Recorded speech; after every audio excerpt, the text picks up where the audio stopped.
Rush with us tonight is David Thomas. Dave, how's things looking for floor level, buddy? Oh, you can feel the excitement, the energy, the Rush about to return to the floor. Of course, they had the bye week last week, so it's been a while since they've been in front of a sold-out crowd here at SaskTel Center. Also playing defense from Buzz. Let's get the thing going, hey, fellas? And you know what? We were talking, Casey Guerin and I were talking, you might have the best seat in the house because Jimmy Quinlan and Kurt Malosky just don't like each other. So, Dave, I think you have to find new ways to say swear words so you can relay info to us, all right? Sign language. Dave Thomas between the benches for us tonight. Casey Guerin upstairs with me for one last time from SaskTel Center. As of course, this is the swan song for this. I still got 2 games left, but whatever. I just don't have to. It's bittersweet for me, John. Bittersweet. It's all good, buddy. And that's all we're going to mention of it. We're not going to get soft. Instead, we're going to break down this game. Casey Guerin, Rush off of a bye week. The weekend from hell. Is it fair to call it that? Well, it is, and it's important that they did have that bye week. There was some bumps and bruises going in there last couple games. Nice to have that week off, recoup, get the body right, because you're right, this is not going to be an easy one. After tonight, get a couple hours sleep and head to Denver, not direct. So it's going to be a rough weekend. Try to get some meals in and enough sleep to take on the Mammoths tomorrow in Denver. 5 a.m. our flight leaves. Yeah, lucky you. That's going to be a ton of. Are you sure you didn't want to come on that one, Casey? I think I'm good. No 5 a.m. depart. What is going to be, a lot of the pregame talk, I was talking to our friends from CTV, I was talking to Moses before the game, and the perception is it's first versus worst. How wrong is that perception, Casey, for maybe people just walking in the door expecting a big Rush win tonight? Well, the Roughnecks haven't been playing their best lacrosse. There's no ifs, ands, or buts about that. But they always bring their best against the Rush. And they've lost 7 out of their last 8. But if you think back even to the game that didn't mean anything, the Christmas Showdown was one of the most competitive lacrosse games I've ever seen. Yeah. And so, they haven't been playing their best, but that's why they're going to be so amped up to come out tonight and get back in this hunt. Because as it stands right now, they're not in a playoff spot, and that does not sit well with that dressing room and that coaching staff. Well, and the Rush as well, on the other hand, if they can pull off back-to-back wins, they could be the first team in the league to clinch a playoff spot, Casey. Well, they could, but tomorrow's going to be such a tough game to go into Denver. Of course, it'll be Colorado's first game of the weekend, and we just talked about the weekend travels of the Rush. So to get one win here tonight, at least one this weekend, is going to be important, John. As our good friend Mike McGuire continues to introduce the Rush lineup for this evening, we're going to take one last break, and then we're going to send it back to the Saskatchewan Lottery's Rush broadcast studio. Jordan McRae is going to hit us with some highlights, and it's game time, Rush Nation. Let's do this. This is the National Lacrosse League. You can't control the weather, but great job, Davey. So that's just on the radio, right? I think so. I don't know. I don't care. Yeah, I don't even know what, like when it kicks in, because normally NLL TV doesn't kick in.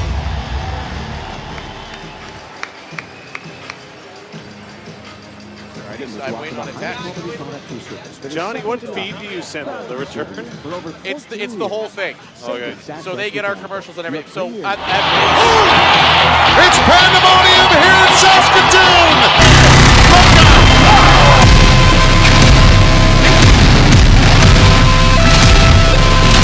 The Hitman Bret Hart defeated Ric Flair for the World Wrestling Federation Championship in Saskatoon. Bret Hart! The Hitman Bret Hart. The sharpshooter!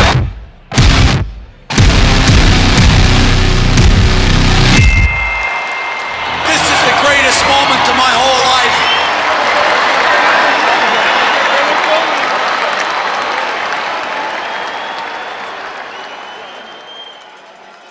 And now, Rush Nation, please welcome the man who in this very building won his first ever World Heavyweight Championship. The best there is, the best there was, and the best there ever will be, Bret Hitman Hart!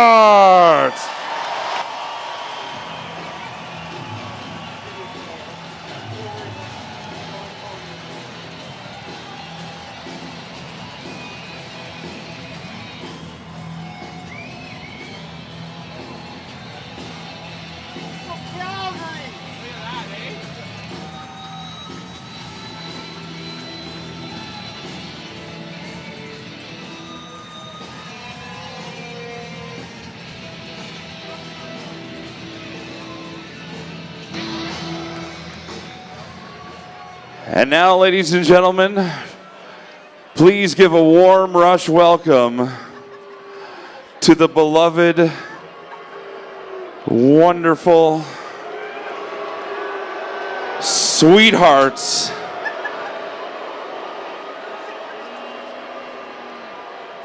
the Calgary Roughnecks.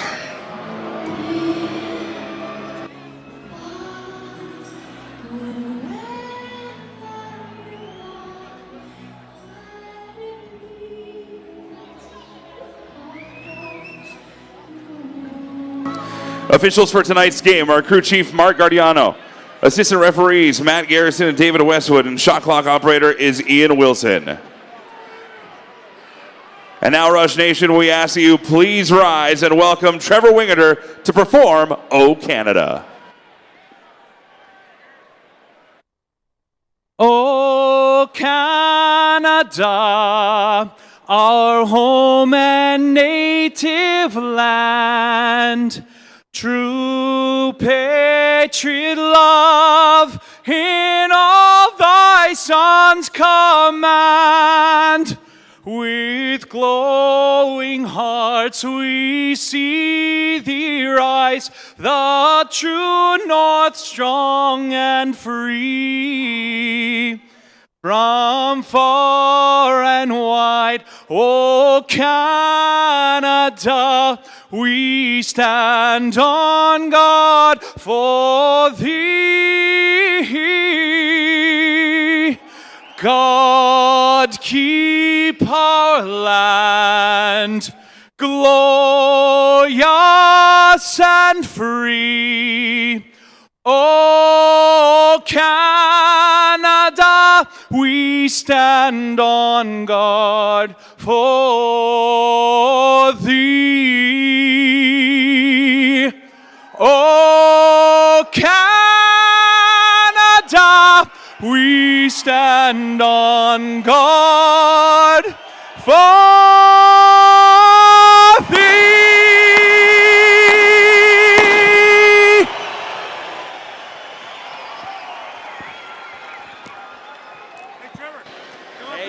Jack, if you can, I'll be sitting with me here. Are you guys up there? Yeah. Awesome. Good job. I will, Benny. You betcha, pal. Hey, guys. Good job, buddy. Thank you very much, Ted. No problem. We'll see you around, I'm sure, eh? You bet.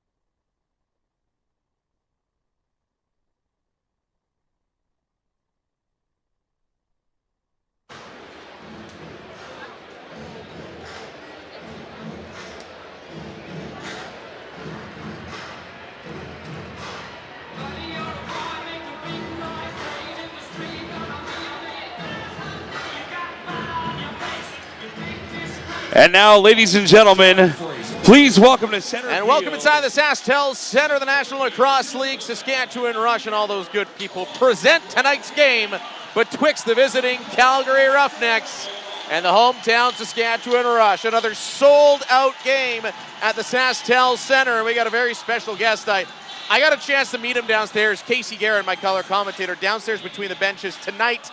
The man who will be the new voice of the Rush after April 1st, that being Dave Thomas, your broadcast crew tonight. I got to meet this man before the game. I totally nerded out. I know you did too. And so I was firsthand. I saw it. Oh, I'm not going to lie. Brett the Hitman Hart is here for Lacrosse Out Bullying Night. The best there was, the best there is, the best there ever will be. And he's here. I totally, as a kid growing up, watching him wrestle, I geeked out. I geeked out hard, Casey. It's cool. It's cool when you can bring guys in like that, and the fans sure get excited, and for a good cause here, obviously tonight too. And when you get Calgary and the Rush together, it's going to be a good one. It's ironic that it's on Lacrosse Out Bullying Night when you have two teams that once had a goalie fight in a preseason game. Yeah, that was. I won't forget that game anytime soon. And I'll tell you what, the players haven't either. And every game these two teams play seem to come right down to it. And Calgary always brings their A game against the Rush, and I don't expect anything different here tonight. And we are almost all set and ready to go as the boys are getting ready to face this one off. Another sold-out crowd at SaskTel Center.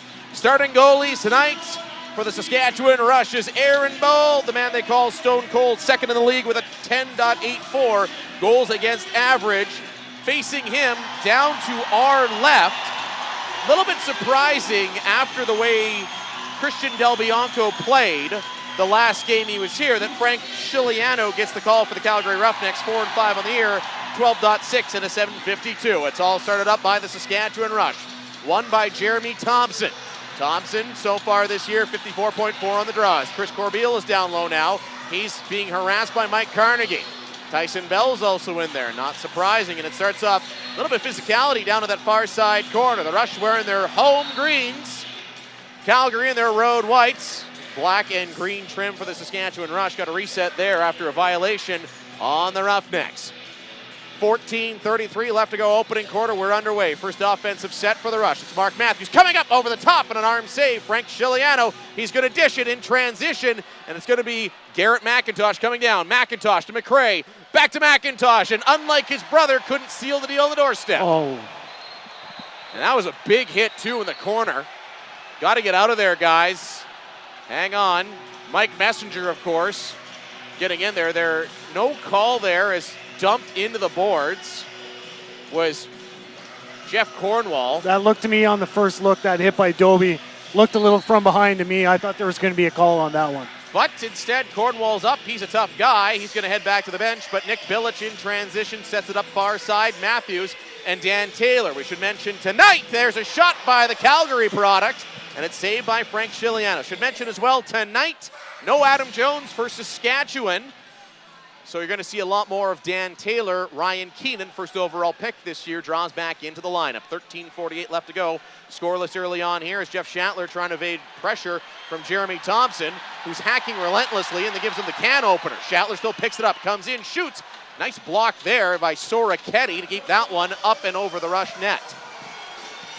Soraketi now going to go to the other side, and certain theme tonight. We're going to hear lots of wrestling themes as Brett the Hitman Hart is in the building. Curtis Knight now has that stick taken away, and then on the ground, rifled up into the air. Ball goes elsewhere, and I think the Rush are saying that should be theirs. That's a bad call. That should be Rush ball.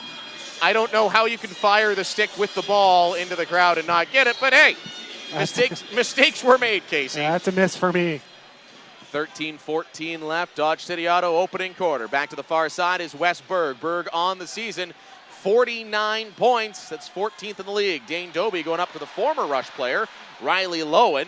Couldn't connect with him, and Nick Bilic is there backing up against Doby. Messenger's in there as well. Nick Bilic is going to pick it up, but it's going to be a late call on Messenger. A couple rough breaks for the Rush here early on. Lucky though, it's just possession calls. You guys just got to settle in and weather the storm here. Doby up to Dixon. Dixon coming into this game, he's been real hot of late. 68 points, 36 goals, 32 assists, and there's a save by Aaron Bold. Goes up into the netting, so Calgary is going to get a reset on their first shot of the game. 12:44 left to go, opening quarter. Riley Lowen up top, goes back far side for the righty, Wes Berg. Berg driving in, fakes the shot, comes in. There's a shot by Doby. Nick Bilic stopping that one with his pantaloons, and then he gets mauled from behind by his former buddy, Riley Lowen. Shatler, he was looking in front for Dixon, but a good job getting back. I believe that was Ryan Dilk, Casey. I think it was Cornwall getting the stick in there. Well, you have better eyesight than I do. I'm not the one that wears glasses, or you're not the one that wears glasses. Jeez. Spend a week at the new job, and already I'm rusty. We'll get there, John. Ben McIntosh to Mark Matthews. Matthews driving towards the goal. Back up top, Danny Taylor. He's going to shoot. Score! Dan Taylor picks the top right corner over Frank Chiliano. One to rip for the Rush. Dan Taylor, against his hometown team, puts them up 1-0. John, there was times last year when Dan Taylor did draw in the lineup that he found himself in open space and ended up looking for the pass first. The last game that he drew in the lineup, he was really aggressive, took the shot when it was available, had some really nice looks, does it this time, and he makes no mistake. That's just a nice overhand rip, top shelf, beats Chiliano and puts the Rush up 1-0. Dan Taylor's first of the year at the 12:04 mark in the first quarter. 1-0, the Rush lead, and that's the start you want after a bye week, isn't it, Casey? Well, it sure is, and like you said, the dynamic on that left side is going to be like we haven't seen this year with both Keenan and Taylor in the lineup at the same time. Holden Katoni has it now for Calgary in rush territory. Shatler's going to go back up top for Westberg, down to Curtis Dixon. He's matched up with the captain, Chris Corbeil. His pass across, it's broken up by Kyle Rubish.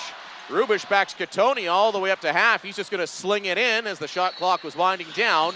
So with 11:33 left to go, Rush in transition, led by Chris Corbeil. Hits Matthews.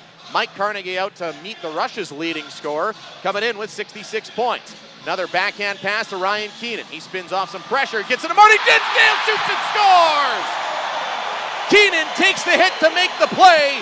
Dinsdale goes between the legs of Chiliano, 2-0 Rush. Well, the start of the play looked exactly like the last goal. Matthews gains some ground and draws a double, and then flips it back to Keenan this time, who ends up, like you say, taking the hit, getting it over to McIntosh with a clean shot from the top of the floor. And like his last shot we saw at SaskTel Center that beat Dylan Ward between the legs, that one goes between Chiliano's legs, and we got a 2-0 lead. Lots of chest thumping for the hometown faithful, and another sold-out SaskTel Center. We got a tilt. Nick Bilic is going to go. So much for lacrossing out bullying. Harnett and Bilic. Let's go, boys. Harnett, they grapple. He's throwing the rights. Bilic counterattacking. Quick little jabs by Harnett with the left hand. He's got it on the inside of Bilic's jersey. Bilic trying to wrestle a hand free. They're more sumo wrestling than fighting right now. Bilic gets it free and knocks Harnett right in the melon. Bilic and Harnett still going back and forth.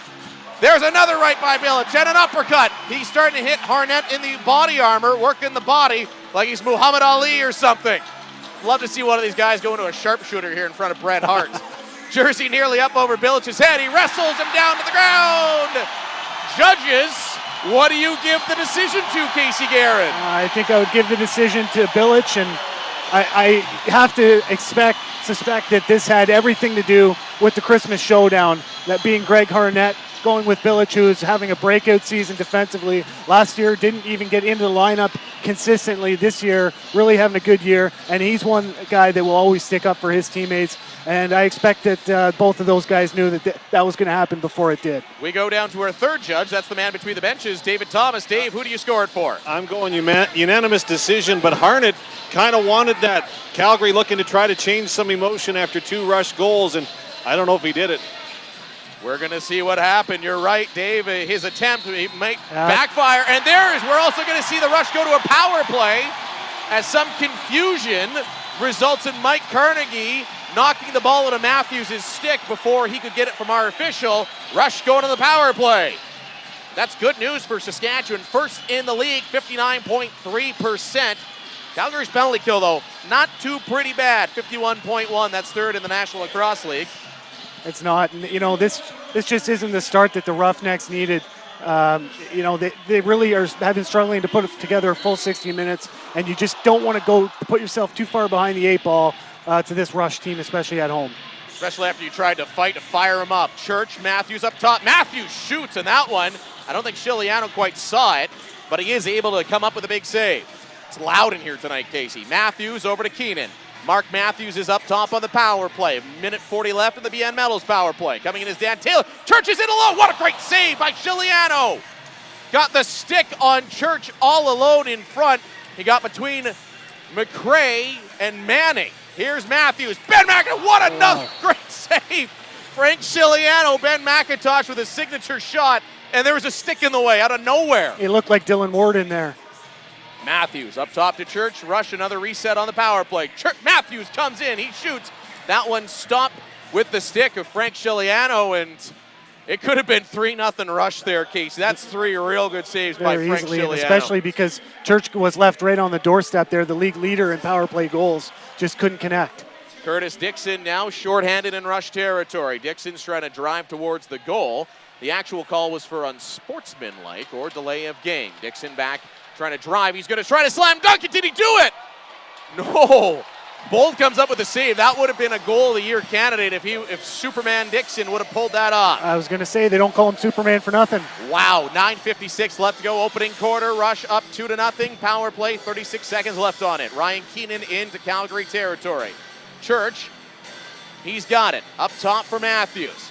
Keenan and Taylor on the other side. Taylor's going to come in and shoot. Another save, Chiliano, but a big rebound there. That's a real good work defensively by Mitch Wild, but Keenan's there, showing a little aggressiveness. I like it out of the young Mr. Keenan. Matthews looks up. He's got 15 seconds left of the power play, 9:30 left in the opening quarter. Ryan Keenan back up top, Matthews.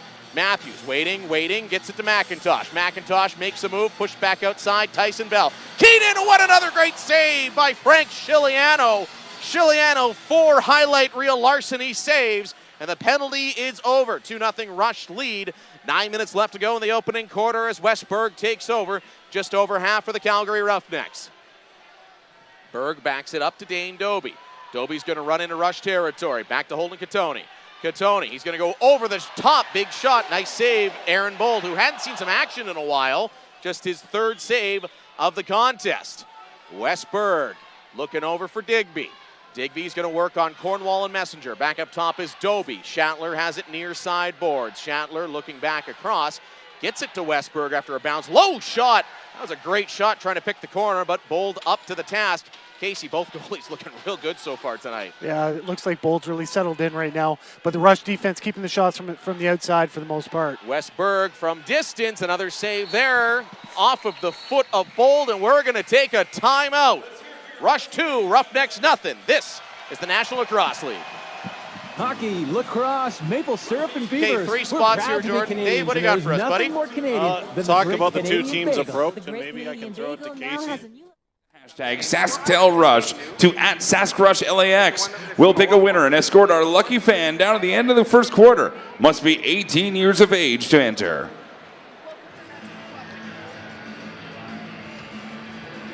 RBC wants to know, what's your ultimate someday? Canadian bagel, making Canada more Canadian, eh? Kevin Strunk One here spot from after Dodge this City match. Collision. Along with this great weather we've been getting comes the odd accident or fender bender. I just want to let you know that at Dodge City Collision, we are the only SGI Elite Collision Center on 8th Street. We use environmentally friendly paint, and we do on-the-spot SGI estimates with no appointment needed. Plus, we fix all makes and models. So come and see us. We're beside the big store on 8th Street, Dodge City Collision. What makes you woohoo? Is it the triumphant swoosh of a child's first basket? Maybe it's experiencing traditional dance at a cultural You're festival. throwing here, right, John? How Yeah, about I the am. fresh Good. air? Guys, our mics are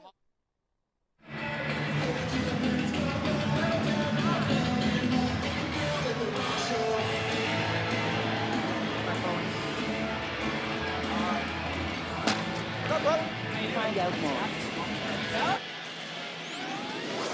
Are you ready for the rush? This is Saskatchewan Rush Lacrosse on 98 Cool.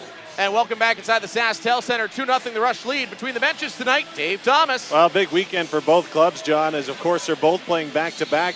Rush are in Colorado tomorrow, and then of course Calgary hosts New England. 2 different approaches. Calgary decided not to practice yesterday. The Rush were on the turf. I don't know, Casey, if that's just because they wanted to shake off rust from the bye week or not.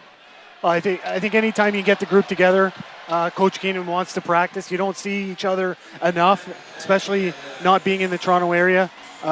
So once you get together, the Rush always want to practice as much as they can.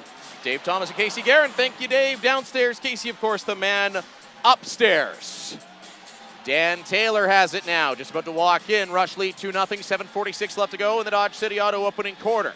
Mark Matthews back up top. Church, he's looking over for Ryan Keenan. Couldn't quite connect. Over is Dan Taylor. Running it up the floor now come the Calgary Roughnecks in transition. It's McIntosh. It falls quiet in here as Calgary goes to work on offense. Comes in. Ooh, it looked like a goal for a moment, Casey, out of the corner of my eye, but instead it's another save by Aaron Bold. Yeah, he squeezed the post just in time there, and that one just squeaks by. And here comes Marty Dinsdale with it now into Calgary territory. Robert Church up top, 7:05 left to go in the opening quarter. Church going back to Marty Dinsdale near side. Marty comes in, he's got a goal tonight. Goes back up top, Dan Taylor, the other goal scorer, finds Church. He was open for a minute. Great defensive work there by the Calgary Roughnecks, Chad Cummings. Here come the Roughnecks in transition. Dane Doby with a head of steam, comes in, finds Manning. Turned aside Aaron Bold, and here comes Soroketti. Adrian Soroketti's going to go for a run. He's got Kyle Rubish with him. Could this be Rubish's moment? I guess not, Casey. We're not going to see that first goal from Kyle Rubish. I was hopeful for him for a minute. Yeah, well, I interviewed him a few weeks back, and there hasn't been a season for him that he hasn't scored a goal. and he doesn't have one so far this year, but he says they usually come late in the year, so we'll see. Ben McIntosh with a shot turned aside by Chiliano. And coming back in transition, 6:13 left to go, opening quarter. Rush lead 2-0. Riley Lowen back to the near side. Lowen coming in, trying to work on Brett Midski, can't do so. Tyler Digby, he's got it, looking for Schattler in front. Good coverage there by Midski. Mike Messenger scoops up the loose ball and just powers his way past Digby. Jeff Cornwall now in transition, comes in, finds his man. Look at the passing! Tic-tac-toe! And a goal! Chris Corbeil on the doorstep. Casey, that was pretty. Well, he's not going to score many easier than that. That was just good transition. And, you know, I was thinking on the other way up when Doby didn't connect on that play, just how much the Roughnecks are missing Carson Leung right now. You know, a really fast player that you can count on, you know, for one or two here and there in transition. And it just seems like they're lacking goals in transition. And when your offense isn't in a groove, sometimes you start to count on some transition goals here and there. And, you know, I guess that's the way it goes when you're on a losing streak. 3-0 the Rush lead with 5:46 left to go in the Dodge City Auto opening quarter. Face-off won now by Calgary, and they got to get something going here. Jeff Schattler with it. He's one of those guys that can do that. He's 15th in the league with 49 points. Digby working on Thompson, trying to hold it out wide on him as he drives into Rush territory. He's stapled into the boards, but Westberg with it for the Roughnecks. Holden Katoni coming in. Katoni spins off, shoots, hits the post. Nice little move there by the rookie. Beat Aaron Bull, but couldn't beat the shiny red thing behind him. Far side now is Westberg. John Lafontaine out to cover him. Berg trying to spin up. We got a collision. Thompson in front. He's down. So is Doe. We've got a penalty coming up here, and it's coming up to Saskatchewan. Tyler Carlson trying to let his boys know they got a penalty coming up. There's a shot, and Bold's going to make the save with his glove. Hold on to it. We're going to have a tripping call coming up to the Rush. Calgary power play when we come back. This is the National Lacrosse League. And we're back on an icy Saskatchewan road. He's coming around the corner. A quick swerve to the right. And another tremendous hit. When the ball drops, no one understands the crash better than Speedy Collision. Get off the sidelines and back at the game with full-service repairs, frame alignment, buffing, touch-ups, and all the best of the rest. Face off with Winter and take the win. Speedy Collision, SGI Elite Status, your full-service collision center. I'm sitting in a piping hot sauna, fully clothed. So that smell, Dave. it's Hi, Dave. me, and it's a problem. Same goes for we're going to go back down to you with after no snow and the a third temperature spot here, above all right? 7 degrees. Winter tires What do you wear got for us, fast, buddy? so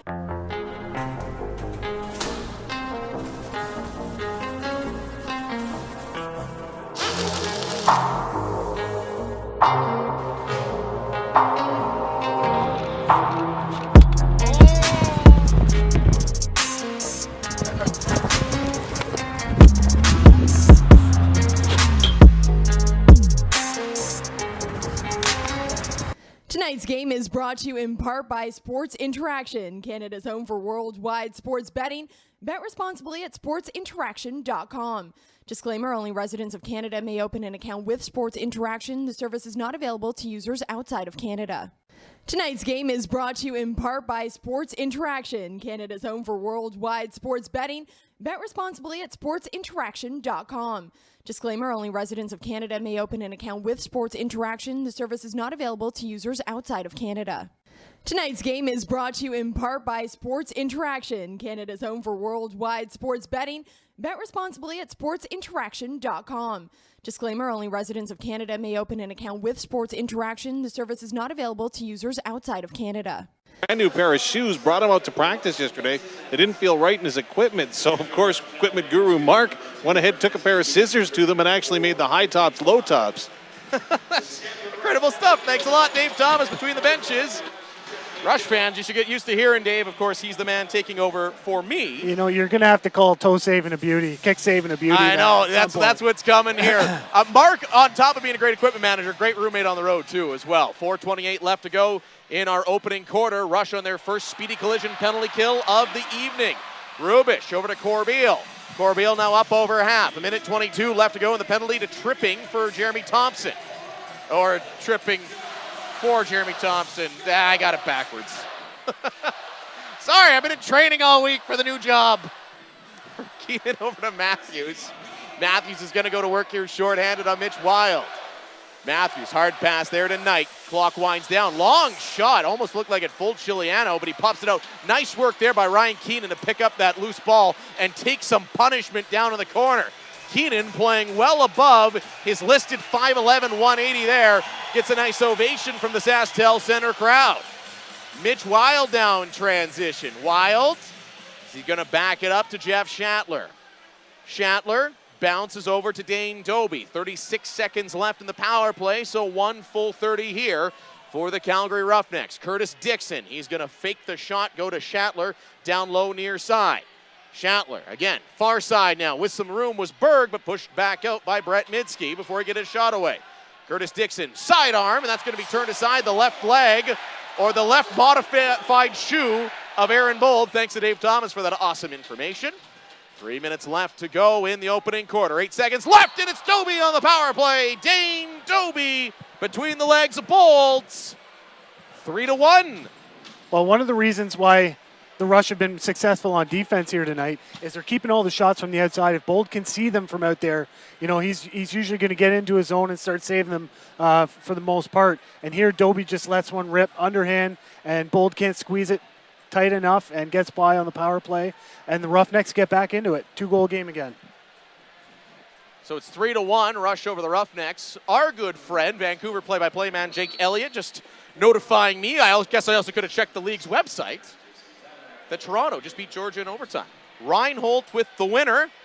Our boy Jake is way down back here in SaskTel Center. Under 3 minutes left to go opening quarter. Just a massive humanity after the scramble draw. Finally picked up by Calgary's Tyson Bell. Far side Rush zone, one-on-one with Rubish, and the 4-time Defensive Player of the Year forces the turnover. We got another penalty coming up to the Rush. So Calgary already 1 for 1 on the power play after the Doby goal. Going to go to their second man advantage. The Rush coming into tonight 5th in the league, 48% on the penalty kill. So with 2:36 left to go, we're going to see 2-minute holding call there for Rubish. Bear hugged a little aggressively. I think that the referees, after the first 2 weeks of the season, have really settled in nice in this 3-man system. Although tonight it seems a little inconsistent. A hit from behind, it looked like to me, Doby. So there's some things that got missed, and then maybe a little bit of a soft one there on Rubish. Behind the back, Dixon, as Calgary's power play goes to work. What a save, Aaron Bold. He got over in a hurry. Shattler on the quick stick was wide open and had nothing but open net, but Bold got that modified left shoe over there to come up with a big save. Berg to Doby, snipes, and that's 2 power play goals. Back-to-back for Dane Doby. Lead down to 1 with 2:08 left to go in the first quarter. Well, Doby's on some kind of tear, and now that, you know, it seems to me like he's back and healthy now and running at 100%, and when he's on, he's on. His shooting from outside is really nice. That time straight over the top, his last one underhand, so he's got it going on in all sorts of ways right now. Nice shot from outside. Beats Aaron Bold over the right shoulder, and a 3-0 Rush lead has nearly evaporated with 2:08 left to go in our opening quarter. Back-to-back power play markers, both responsible of Dane Doby. Thompson wins this one forward, and it's going to be Jeff Cornwall with the loose ball. Cornwall, he's in alone, and he shoots and scores!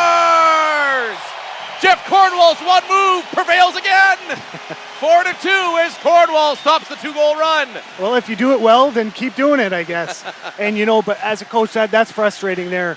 You pick it up right off the face-off. Nobody touches him. He walks in, right in on Chiliano, and that's a tough one if you're Calgary, especially, you know, you just crawl back in it, 2 power play markers in a row, and then you give that one to the Rush, and it's back to a 2-goal game.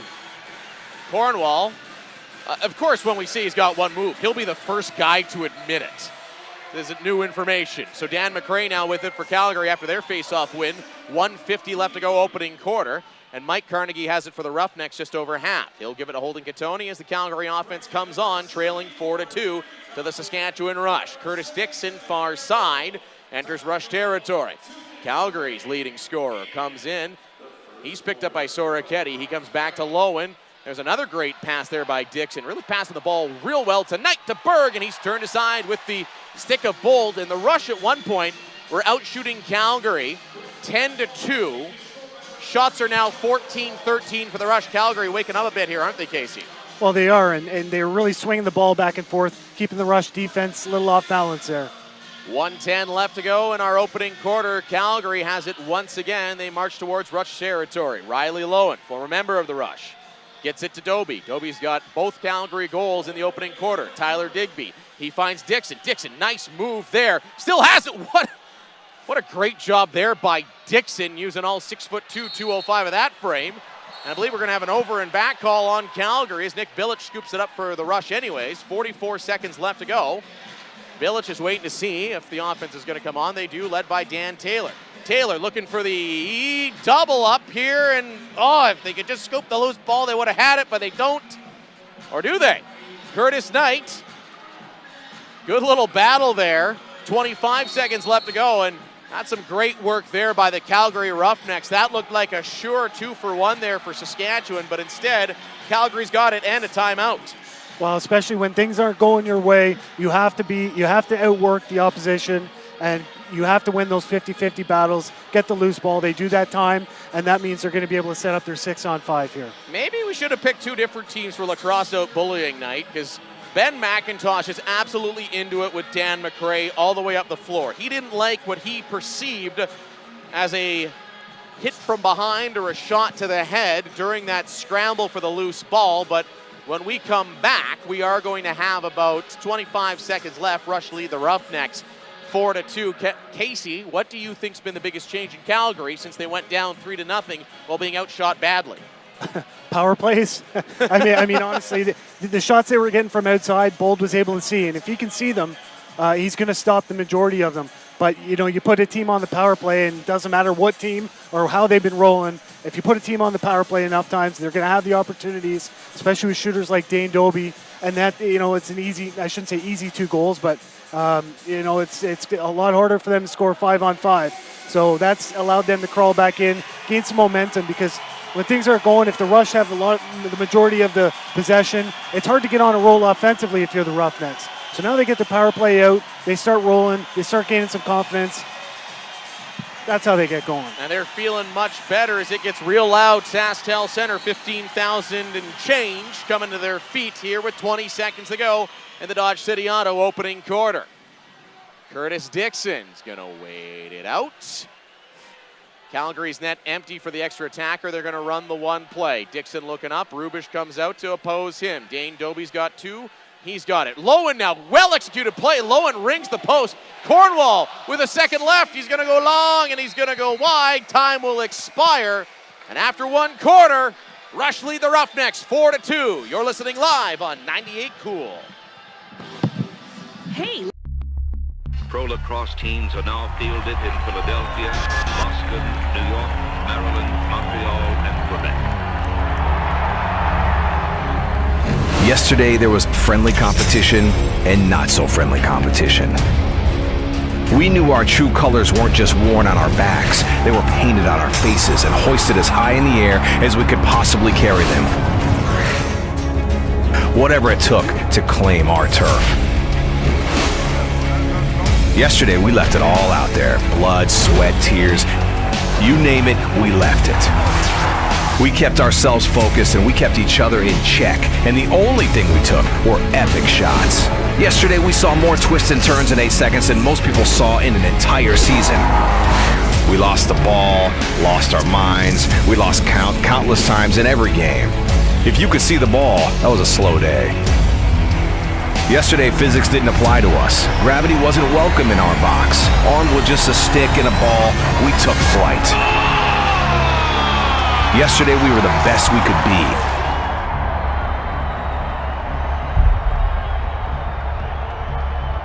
Today is our day.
Fraser, Casey Guerin upstairs, and down between the benches tonight is Dave Thomas. Dave, what was some of the chatter in betwixt the two periods? Well, the one thing the Calgary Roughnecks are talking about is their shot selection. A lot of shots have gotten low, and Casey, you'd be able to testify why they'd be going low on Aaron Bold, but the 2 goals they scored were up high over his right-hand shoulder.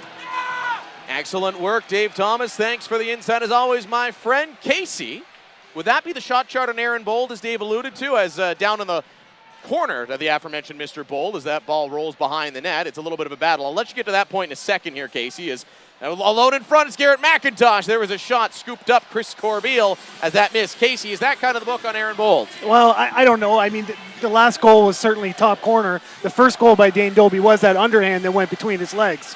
So, I mean, you can say there's a book on him and say you want to shoot here and here, but at the end of the day, at the time you take the shot, you're shooting where you think you're going to have the best chance to score. So I'm not sure there's one soft area on Bold that they're necessarily going to all the time. 14 minutes left in the second quarter as Robert Church drives towards the net for Saskatchewan, and he has that turned over. Nice job there by Scott Carnegie. Chiliano gets it and dishes it up to Chad Cummings. The Ontario product goes back to Curtis Dixon down low. Dane Dobie has both Calgary goals so far tonight. Leads the offense in. Westberg with it now up top. Quick pass to Dixon. Back to Holden Katona. He's going to try to go one-on-one on Mike Messenger. Bounces it back outside. Dobie, another low shot on Aaron Bold, but he comes up, stops it with his right leg protector. Yeah, the one thing, just back to that for a second, what we have seen a lot is in transition, teams are shooting low on Bold with greater success, I'd say. So it seems to me like especially the transition guys are in fact going low, Dave.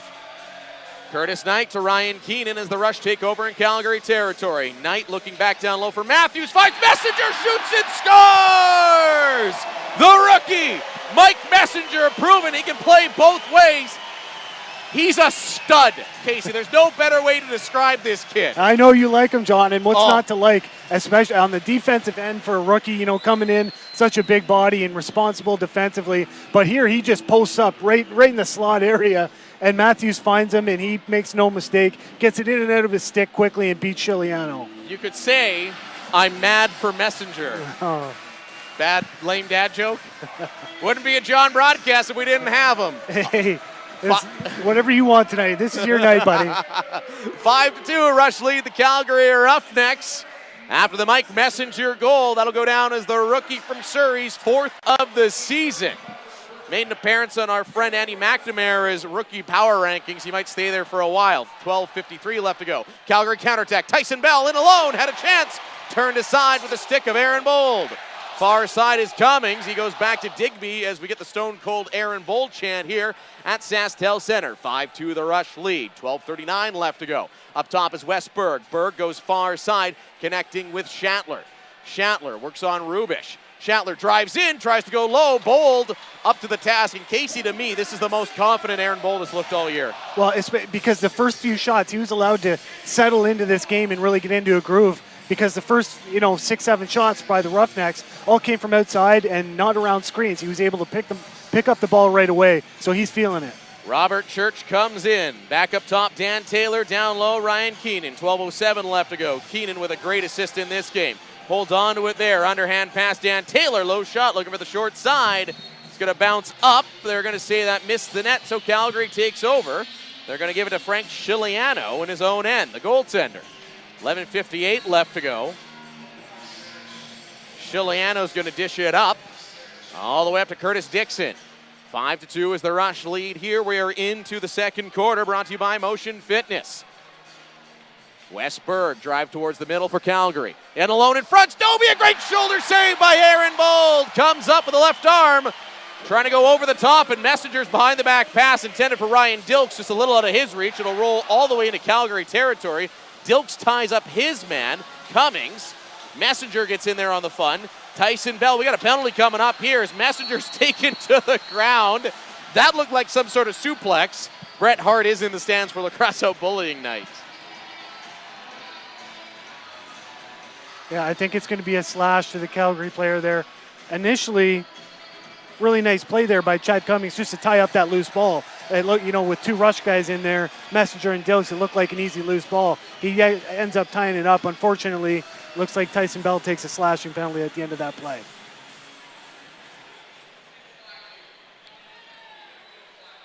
So 2 minutes for the slash. Call it a rare for those new to lacrosse. They probably think a slashing call almost never happens. What's our philosophy, Casey? How do we explain this to the listeners, viewers, everybody? It is a gray area. A controlled slash is okay. Anything, that comes right from the arms, like if you keep your wrists locked, usually that's okay. Any big windup is going to get called. Or if you hit the soft and squishy parts, right? right? That's your line right there. Of course, Casey, you're the ex-coach. You don't want to use that one. I still love you, buddy. 11:22 left to go, second quarter. Rush lead 5-2 on their second power play of the game. This one of the 4-minute advantage. There's Church, a big toe save, and a beauty by Frank Chiliano. After the big save, ball kicks all the way out as Greg Harnett's going to come up in transition, just trying to kill some time off of the BN medals. Power play for Saskatchewan. Jeff Shatler. He's going to post up with John Lafontaine. Shatler. He's going to be backed out. He finds Tyler Digby. Digby's shot looked like he had some space, but instead it goes just wide and will bounce all the way down to Calgary side of half. So Nick Bilic picks it up in roughneck territory. Dishes to Ben McIntosh. McIntosh far side. Matthews the lone man up top as the Rush go with their 1 man up, 4 men down low. Taylor and Keenan on the one side. Matthews now shoots and scores! Mark Matthews from the top shoots and beats Chiliano by the left arm, and it's 6-2 Saskatchewan. The one thing I was thinking after the first couple of offensive possessions for the Rush in the first quarter was that if they don't start getting out on top to Mark Matthews and getting a stick on a glove on his shots and start contesting that a little better, he's going to have 3 or 4 from the outside, because you could just tell if they give him one more step, he started letting a couple go that Chiliano barely got an arm on, and at that time, he's starting to take advantage of it, and if they don't get out on him a little more, he's going to have a few more from out there. Thompson, clean face-off win, goes down low for McIntosh. The Rush still on the power play for another 2 minutes after the slashing double minor. So they're right back to the power play after the goal that made it 6-2 for Matthews. Keenan back up top to Matthews, same setup. Matthews the lone man up top. He fakes around a little bit. Going to go to Robert Church far side. Matthews in the middle, and that one, again, like you said, Casey, Chiliano makes the save, but just barely got out there. Yeah, Matthews is going to continue to shoot from there if they give it to him. That's the guy you want shooting if you're the Rush. Matthews and Church playing a little catch up top. He goes down low for Dan Taylor. He's looking back for Church in the middle. Loose ball scooped up by Ben McIntosh. 9:44 left to go. 6-2 the Rush lead, second quarter. Matthews drives and dishes to Robert Church. He's now up top. Keenan to Church off the post. And that hits the post so hard it rolls all the way down to Aaron Bold as Church just missed putting in his 15th power play goal of the year. Rush offense back to work. 55 seconds left, man advantage. 9:20 left in the second quarter. Taylor, Matthews, nowhere to shoot, goes back to Dan Taylor. Taylor shoots this time. Another great save by Chiliano here. He's been good on the power plays. Taylor to Matthews. 45 seconds left to go, power play, 9:06 second quarter. Keenan, up top Matthews. Back to Matthews. Matthews to Bobby Church. He comes in again off the post. You might see a challenge on that. And out it comes. Derek Keenan, as Casey calls correctly for the challenge. Looks like that could have been off the crossbar and down. And Derek Keenan, normally very meticulous with his challenges, that one came out instantly. I think he saw what I saw. And, it's just the way that the ball spins off that, it really did look like it was in. So you know what? We're going to take a timeout here as we get into our replay review. We'll tally up who thinks it's going in. That's all coming up next. Rush lead the Roughnecks 6-2 on 98 Cool.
Loud in here as just while we were in the timeout, we can tell you Robert Church's goal was not off the post, Casey Guerin.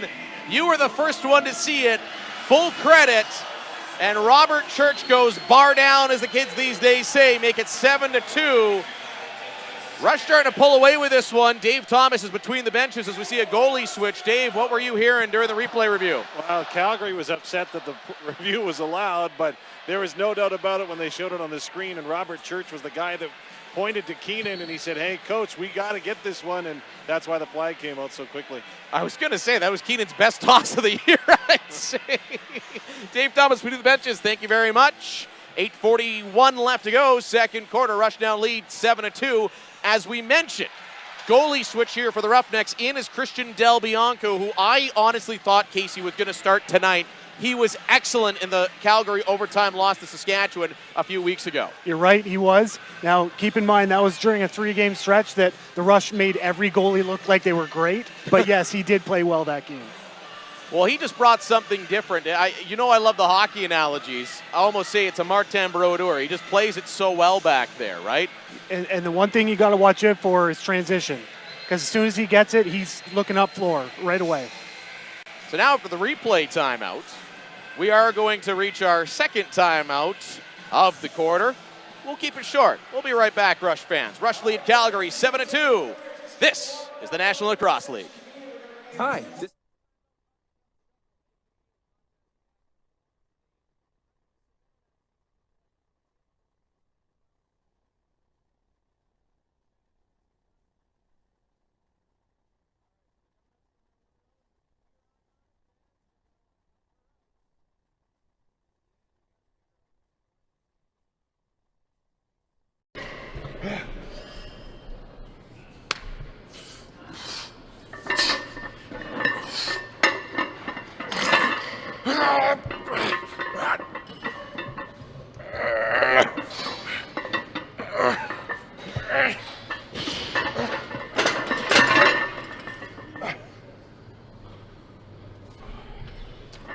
Roughnecks is letting his team know they need a more inspired effort as they're down 5 goals. But I think the most surprised person in the building when it came to the goaltender change was Christian Del Bianco, who's going back out again.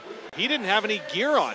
He had stripped down to nothing, and I don't know that he suspected that he would even come into this game tonight, but here he is walking back to the crease.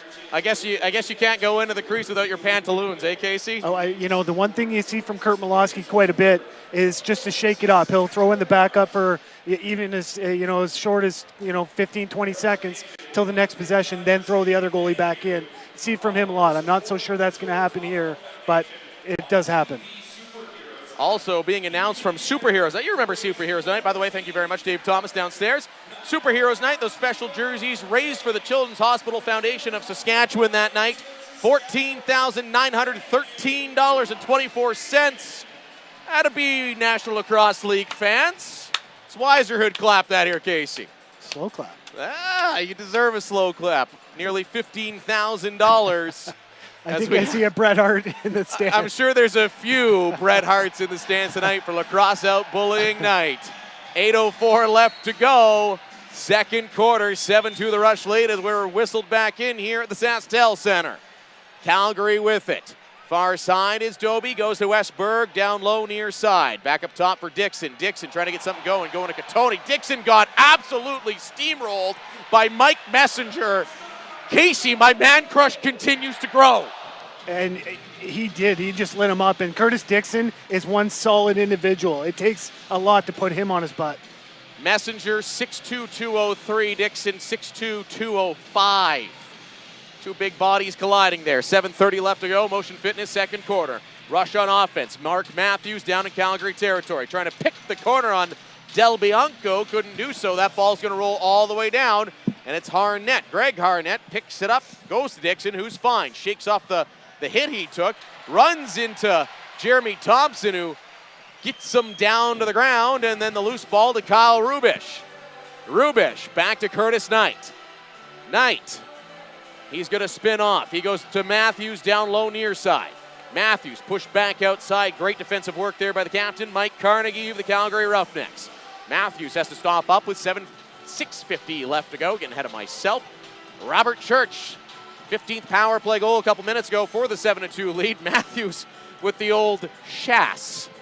He shoots it as hard as he passes. And speaking of great passes, there was Del Bianco doing what he does best, trying to airmail it out for the streaking Dan McRae, but Ryan Dilks was aware of that. It seems like the Rush already aware that Del Bianco's in there and waiting for that long pass, Casey. Well, it is, and Curtis, that's 2 possessions in a row for the Roughnecks, and it just looks like they're trying to force it and force their way, will themselves back into this game. They have to stick to the game plan and take it one shift at a time.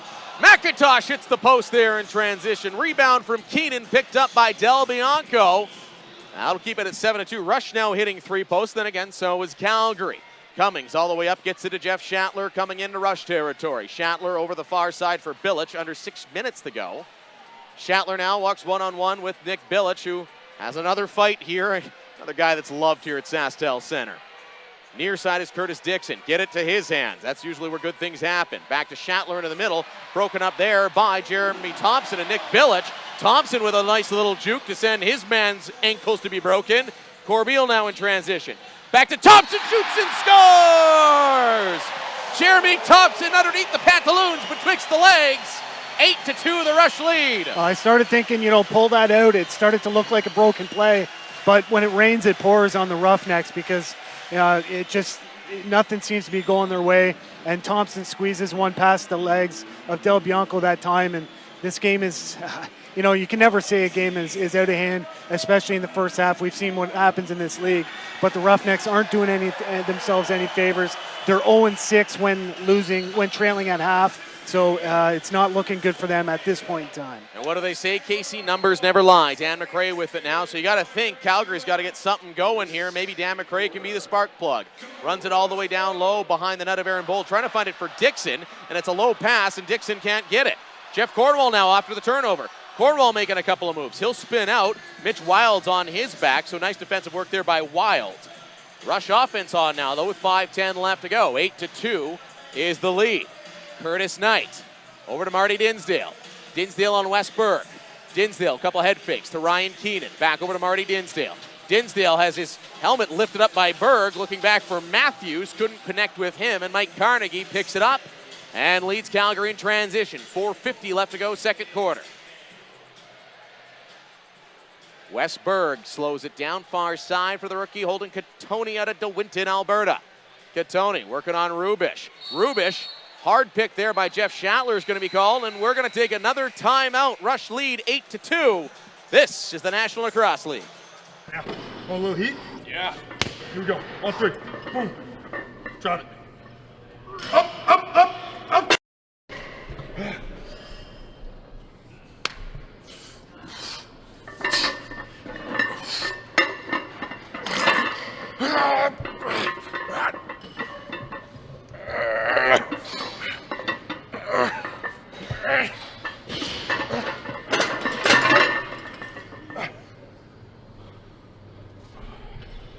Come on now. Want a little heat? Yeah. Here we go. 1, 3. Boom. Drop it. Up, up, up, up.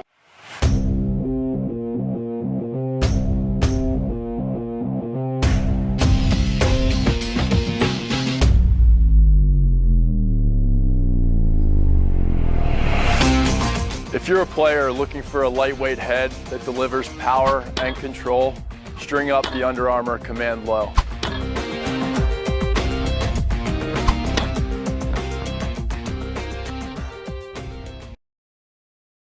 Stairs 8-2 is the Rush lead. Dave Thomas is between the benches, and now all by him lonesome down there. Well, I don't know if it was something I said or what, but wow. Let's just say the Roughnecks got a bit of an earful during that timeout as head coach Curtin Holoski absolutely gave it to his offense, saying we got to be tough on the ball here, guys. Stand up, make a play, want to be the difference. And well, he said it in some different words, and apparently I've got to take over for you here, so I won't say them. But it was a little bit of a show of emotion. Kurt Malosky, one of the most intense guys in the NLL. I bet you're glad you get a front row seat to that, eh, Davey? Oh, you got it. Dave Thomas between the benches, getting the old spit shine from Kurt Malosky. Well, and we talked about it a little bit. If you can't get in a groove offensively, it's really tough to get going. You look, the 2 Roughnecks goals have been on the power play. So 5 on 5, they haven't really been able to accomplish much of anything on this Rush defense tonight. 4:28 left to go in the opening quarter. Coming in is Dan Taylor. Going to the far side, Robert Church picks up the hard pass. Dan Taylor going back to Ryan Keenan. Keenan, he comes in, he's going to shoot, and that one's going to be partially blocked and go up high. There's a shot down low. Should mention too, Casey, have you heard of the Rush Hulk road trip? I have. The last game of the season in Calgary, is that right? Yes, they're looking at adding a third bus. If you want to join the Rush and the Hulk and a bunch of Rush fans, go down to Calgary for the final regular season game on a bus. Contact Charlie's Charters. 2 buses full, great prizes. I talked to the man behind the Hulk costume last night. Great guy. I shall not reveal his secret identity. Down on the floor, we got a penalty coming up to Saskatchewan, as Brett Midsky's going to go to the bin of sin. And there's 2 Rush fans who've won the sit in the penalty box contest looking pretty happy. I was going to say, if you take a penalty, you're never alone in the box, are you, John? No.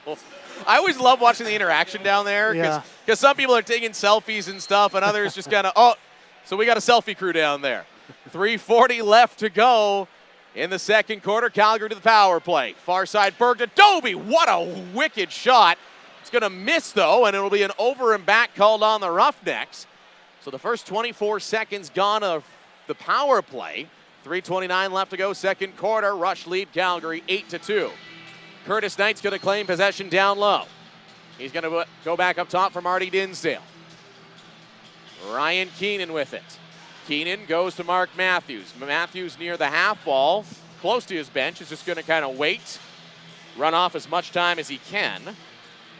Surprised you're not seeing the double here, Casey?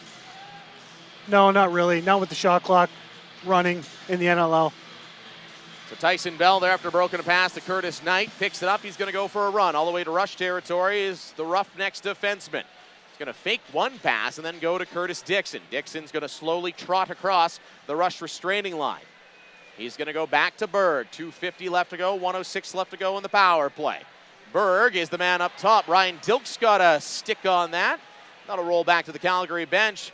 Down below 10 on the shot clock. Dixon to Berg. Berg's going to wind up, and that one stopped with the left arm of Aaron Bolt. 2:36 left to go before halftime. Rush lead the Roughnecks 8-2. Kyle Rubish survives some contact. Goes down low for Dan Taylor. Taylor now, next man up to kill some time here. Goes across for Church. Hard pass. Church catches it after it misses. Goes off the boards. He's brought down to the ground by McRae. And here comes Calgary in transition. Dobie was stuck out there on defense. Looks like he's going to take a moment to recompose himself. The only goal scorer for Calgary tonight. 8-2 is the Rush lead. 20 seconds left in the man advantage. Westberg goes up top. Behind the back is Dixon. Dixon, hard shot off the chest protector of Bold. Got the reset, and that's what he was intending to do. Berg's got it up top. Below 10 left in the penalty. Berg to Dobie. Berg still up top. Great job here by the Rush defense, taking away some lanes. Back to 5-on-5 as Midsky's going to charge back on. Digby was alone in front for a minute. Great stick work by John LaFontaine. And now Midsky's got it up and over half in transition. And we're going to have a illegal substitution call on Saskatchewan, jumping the gun a little bit on the early change. So right back to the box go the Saskatchewan Rush. Sure. it may have been a couple steps, but it wasn't much. It wasn't much, but the referee right on it makes the call, and the Roughnecks go back to the power play, and they need it. So Calgary has 2 goals. Both of them scored with a man advantage so far tonight out of 4 opportunities. So Marty Dinsdale, the in-home, will go sit in the sin bin. 90 seconds left, so this power play can take him all the way to the end of the first half. There's a hard shot by Curtis Dixon. Misses high and bounces all the way back to half. 8-2 is the Rush lead. Calgary on another power play. Dixon up top, big righty to Berg, shoots and scores! Short side bouncer. Not a shot you see very often, but he picks the corner with the bounce. And Calgary's got 3 goals, all of them with the man advantage tonight. Yeah, well, I really like that shot. Nice backhand flip by Dixon and pulls his arms in tight. Kind of a corkscrew shot to take that, to gain the short side on Bold and puts it past him. And the Roughnecks, they're hanging around, but they really are going to have to establish themselves on some sort of 5-on-5 offense. They got to get something going 5-on-5. Jeremy Thompson wins it clean and then goes down to Calgary territory. Matthews is coming flying off the bench, but Thompson's pass just missed him. Manning's going to go up. He's going to connect with Chad Cummings. Cummings working on Thompson. He goes back down low for Dixon. We're under a minute left to go. Rush lead the Roughnecks 8-3. Minute left in the opening half as Doby comes in. Doby's going to take some abuse from Kyle Rubish. He gets it to Dixon, a hard shot. Bounces off the end boards, dangerously near the shoulders of Bold, who had the awareness to get low. And Messenger gets double teamed and around the arm where he's going to draw a penalty. So now Mike Messenger has a goal. Big hit and has now drawn a penalty. Mark Matthews with the extra attacker out's going to shoot, and love this here. Matthews shoots to get the penalty. We're going to see a 6-on-4 for the Rush here with 24 seconds left to go in the half. Well, the chances are they're just going to stick with a 5-on-4. Pulling the goalie, going 6-on-4, it doesn't gain you much extra space. And this way, going 5-on-4, they don't have to wait for a last shot. They can get right into their power play offense right away and run it like normal. And it looks as though we are going to have a timeout called on the floor by Saskatchewan. So 45 seconds left to go as offensive coach Jeff McComb is down there working with his Rush offense. Aaron Bold, as Casey correctly predicted, because Casey is the smartest one of the broadcast crew. I'm not just flattering you, Dave. I think we can come to a consensus on that, right? Oh, yeah, bang on. Oh, look, he's turning red. Bold working his way back down to the net. 21 seconds left to go. Dave, what's the mood like, especially for Calgary right now? Kind of just hanging around.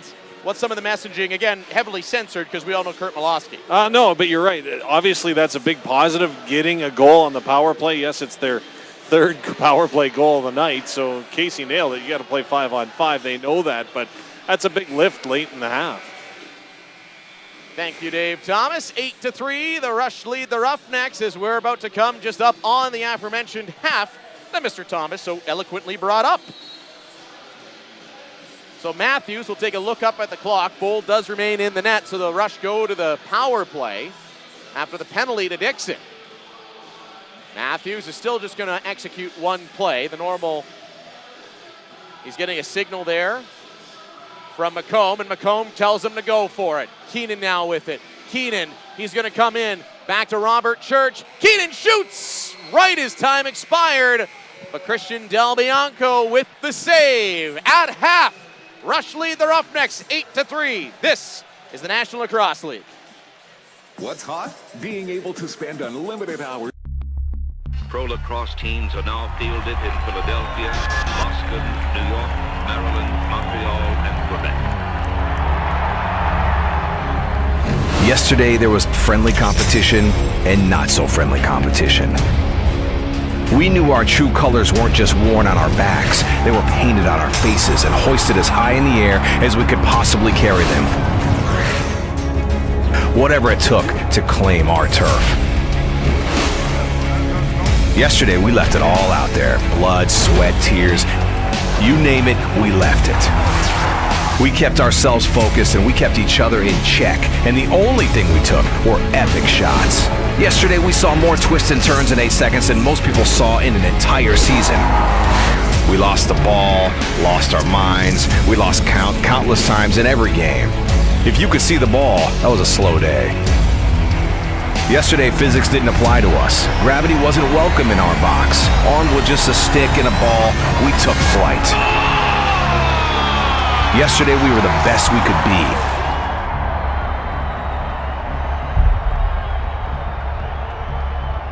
Today is our day.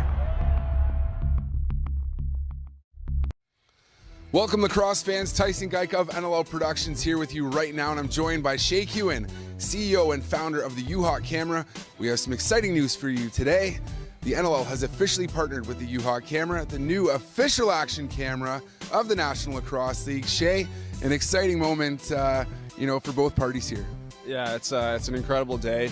It's a big step and a big moment in the history of sports. And for the National Lacrosse League to be the first league to step up and bring actual player point of view, video footage to fans at home in the actual real raw competition in the season, it's a monumental day, and we're very excited to be the official camera provider to be a part of that.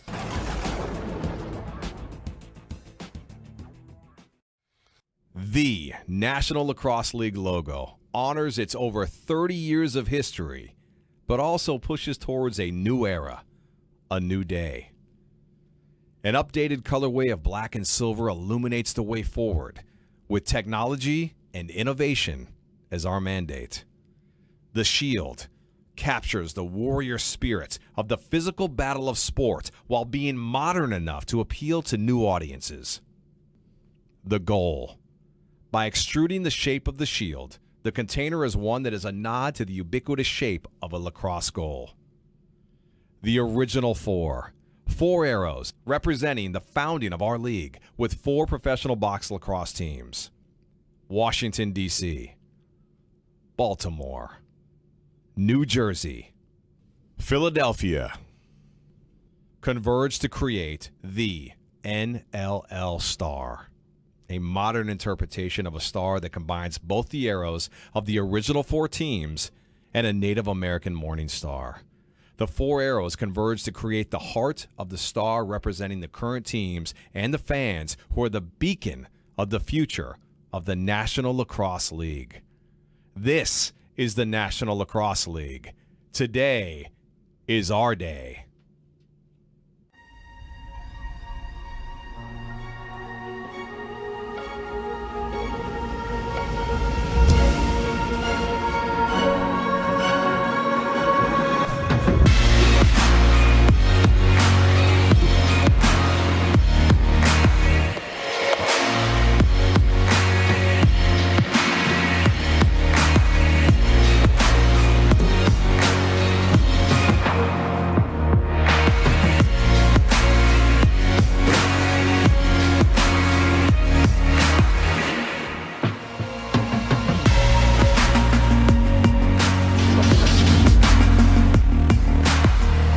Tracy Koleski spent 8 seasons as the captain of the Calgary Roughnecks, helping the team win 2 Champions Cups during that time.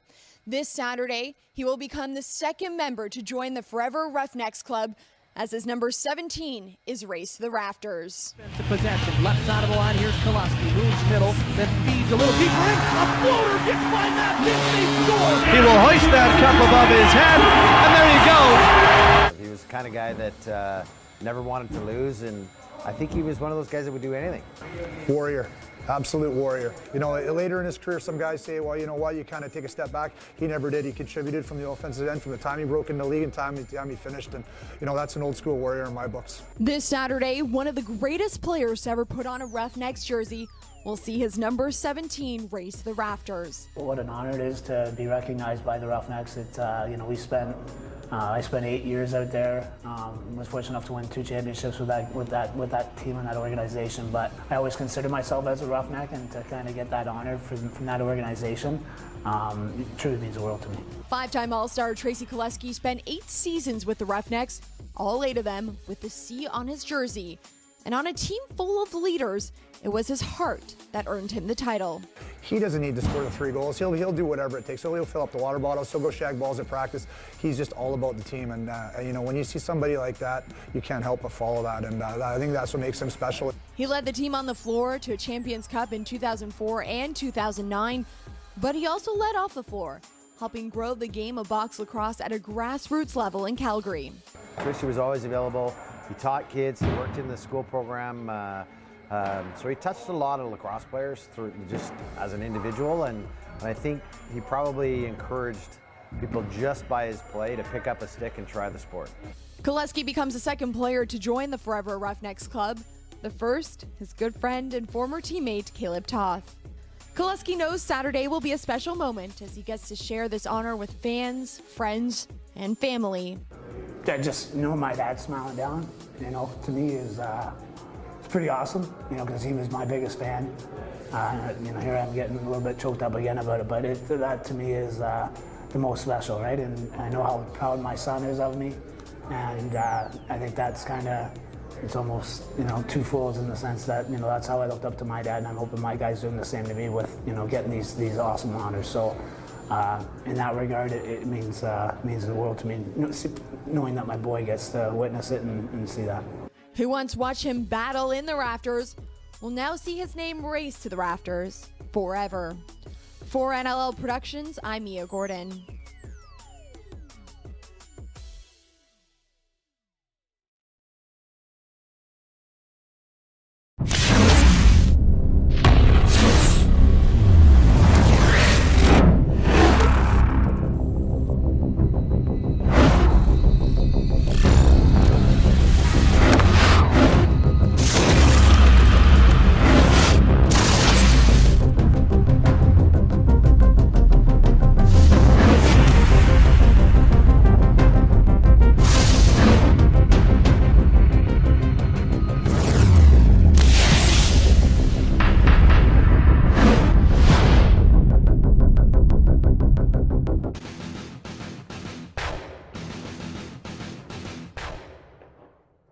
Yes, time now for my box boss. It's kind of difficult to pick just 3 players from this week. A lot of players having some very great performances, but I've got to do it.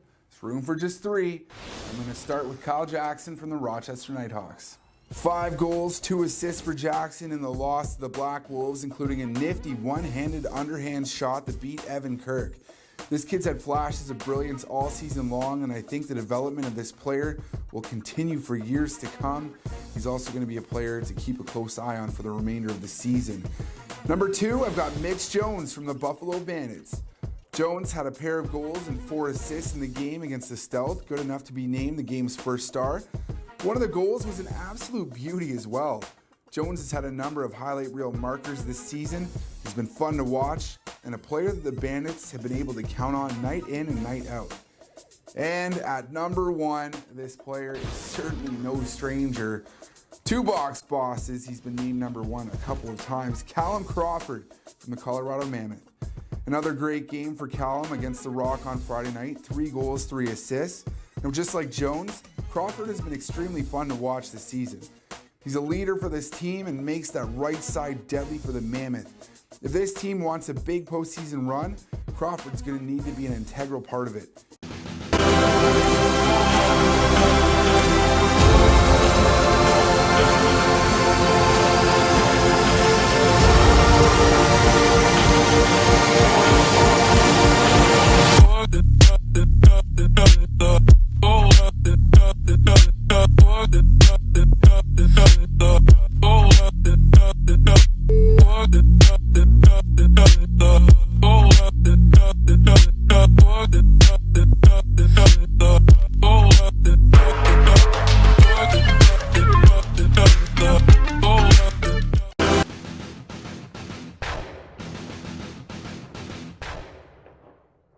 Yes, time now for my box boss. It's kind of difficult to pick just 3 players from this week. A lot of players having some very great performances, but I've got to do it. There's room for just 3.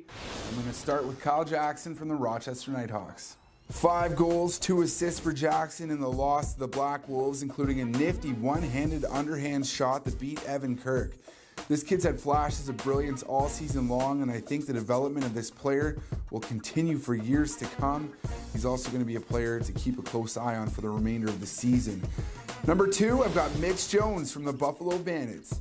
Jones had a pair of goals and 4 assists in the game against the Stealth, good enough to be named the game's first star. One of the goals was an absolute beauty as well. Jones has had a number of highlight reel markers this season. He's been fun to watch, and a player that the Bandits have been able to count on night in and night out. And at number 1, this player is certainly no stranger to box bosses. He's been named number 1 a couple of times. Callum Crawford from the Colorado Mammoth. Another great game for Callum against the Rock on Friday night. 3 goals, 3 assists. Now, just like Jones, Crawford has been extremely fun to watch this season. He's a leader for this team and makes that right side deadly for the Mammoth. If this team wants a big postseason run, Crawford's going to need to be an integral part of it. My name is Brian Lemon. I'm Vice President of Lacrosse Operations in the National Lacrosse League. I handle all competitive aspects of the game. and certainly excited to be here with Crossover. I think it's the speed of getting game tape from our games to our teams, to our coaches, to our fans.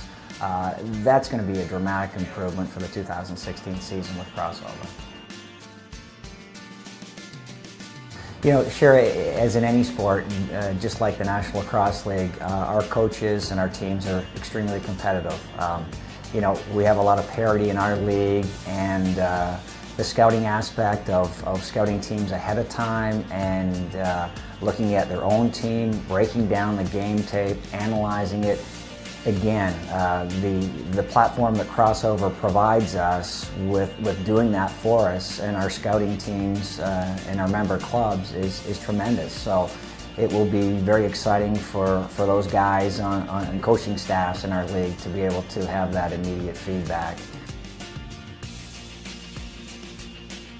What I expect to see with this partnership from a coaching standpoint is that our teams will be extremely happy with getting game video and being able to break that down by watching it, you know, already broken down by Crossover and being able to analyze it a lot quicker. I think that's primary given my position as operations.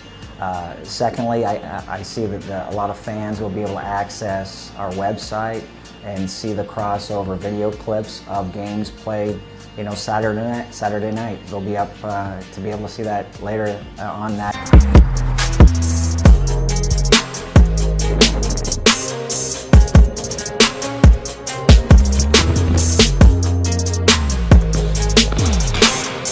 After starting off the season with back-to-back losses, the Saskatchewan Rush now sit on top of the West Division. We had a chance to speak with Captain Chris Corbeil to find out how the team was able to turn the tides. After winning back-to-back Champions Cups, there were high expectations for the Rush this season, but the team got off to a rough start, dropping back-to-back games.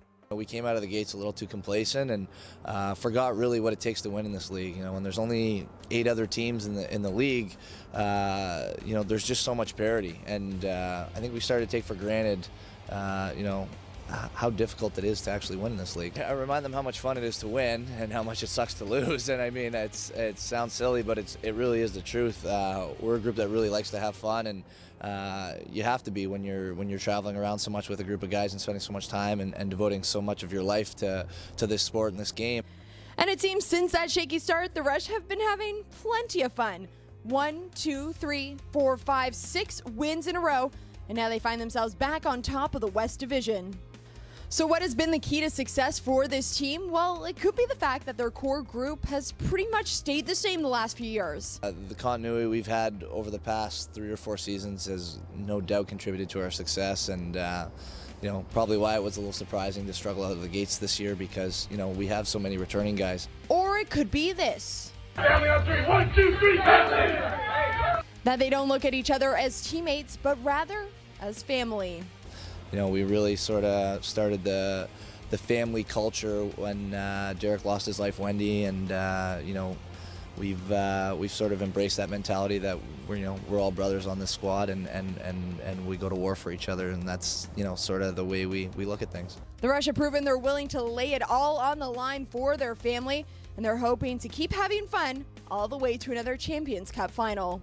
For NLL Productions, I'm Mia Gordon.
we go, fellas. Here we go. Here we go.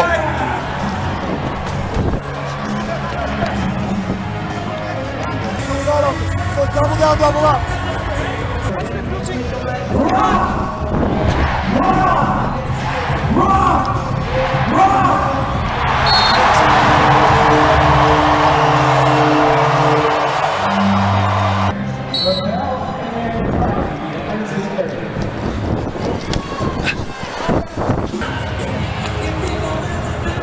Yeah, hold! Hold!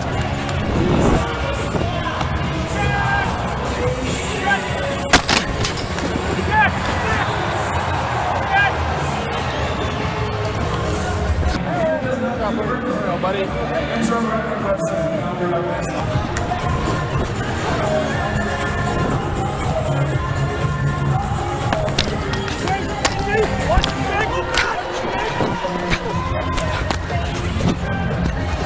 He's got Digby on the take, scores. Now back over to Dane Smith with a shot. Hit the goal post inside, he scores!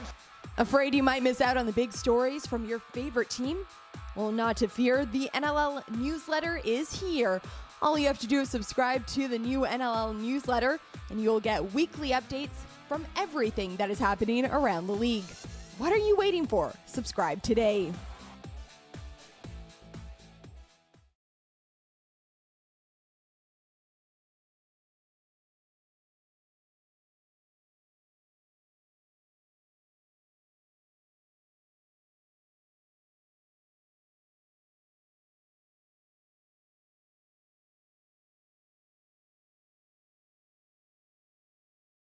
Team, especially his leadership group, out in the hallway too, Casey, sending a message, doing it almost kind of publicly, isn't he? Molosky? Yeah. Yeah, he's got his own approach. He doesn't exactly do it conventionally all the time, but he's well respected by his team. On the floor, a shot and a goal from Tyler Digby, but they're going to call it on a crease violation. But more concerning for the Rush right now, Jeff Cornwall shaken up. He's going to limp his way back to the Rush bench. To me, an early candidate for Transition Player of the Year. He's shaken up. We'll keep an eye on that downstairs. Dave Thomas will, because that's what Dave does, and he's good at it. Rush on the power play, 13:56 left in the third quarter. Big shot by Ryan Keenan. That really nailed the Calgary player that blocked it. Rush get it right back, though. Matthews picks up the loose ball. McIntosh, a great shot.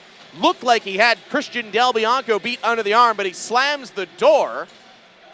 And Calgary goes to work shorthanded. Rush lead 8-3, 13:35 left to go in our third quarter. Westberg is around up top for Calgary, just looking to kill off the final couple seconds here of the Rush's BN Metals power play. Tyler Digby goes across to Jeff Schattler. Man out of the boxes. Dixon takes the shot. Turned aside with the left leg of Aaron Bowles. Back to Adrian Soroketti. Soroketti's going to cross over half. He dumps it back for Chris Corbeil. Captain of the Rush hesitates. 2 minutes gone here in the third quarter. Gets it to Robert Church. Rush offense going back to work. Dan Taylor across to Mark Matthews. Matthews fakes. He's going to try to drive. Instead bumps it out to Taylor. Taylor's got a goal tonight. So does Marty Dinsdale, who has it. Dinsdale goes down low for Robert Church.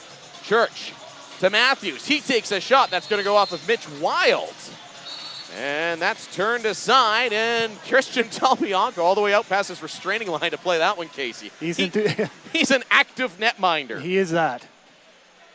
Calgary offense going to work. 1, 2, 3, 4 left in the third quarter. Riley Lowen far side for Westberg. Berg drives in from the middle. Sidearm shot off of Bold and scooped up by Ryan Dilks. He's going to go up to Mike Messenger.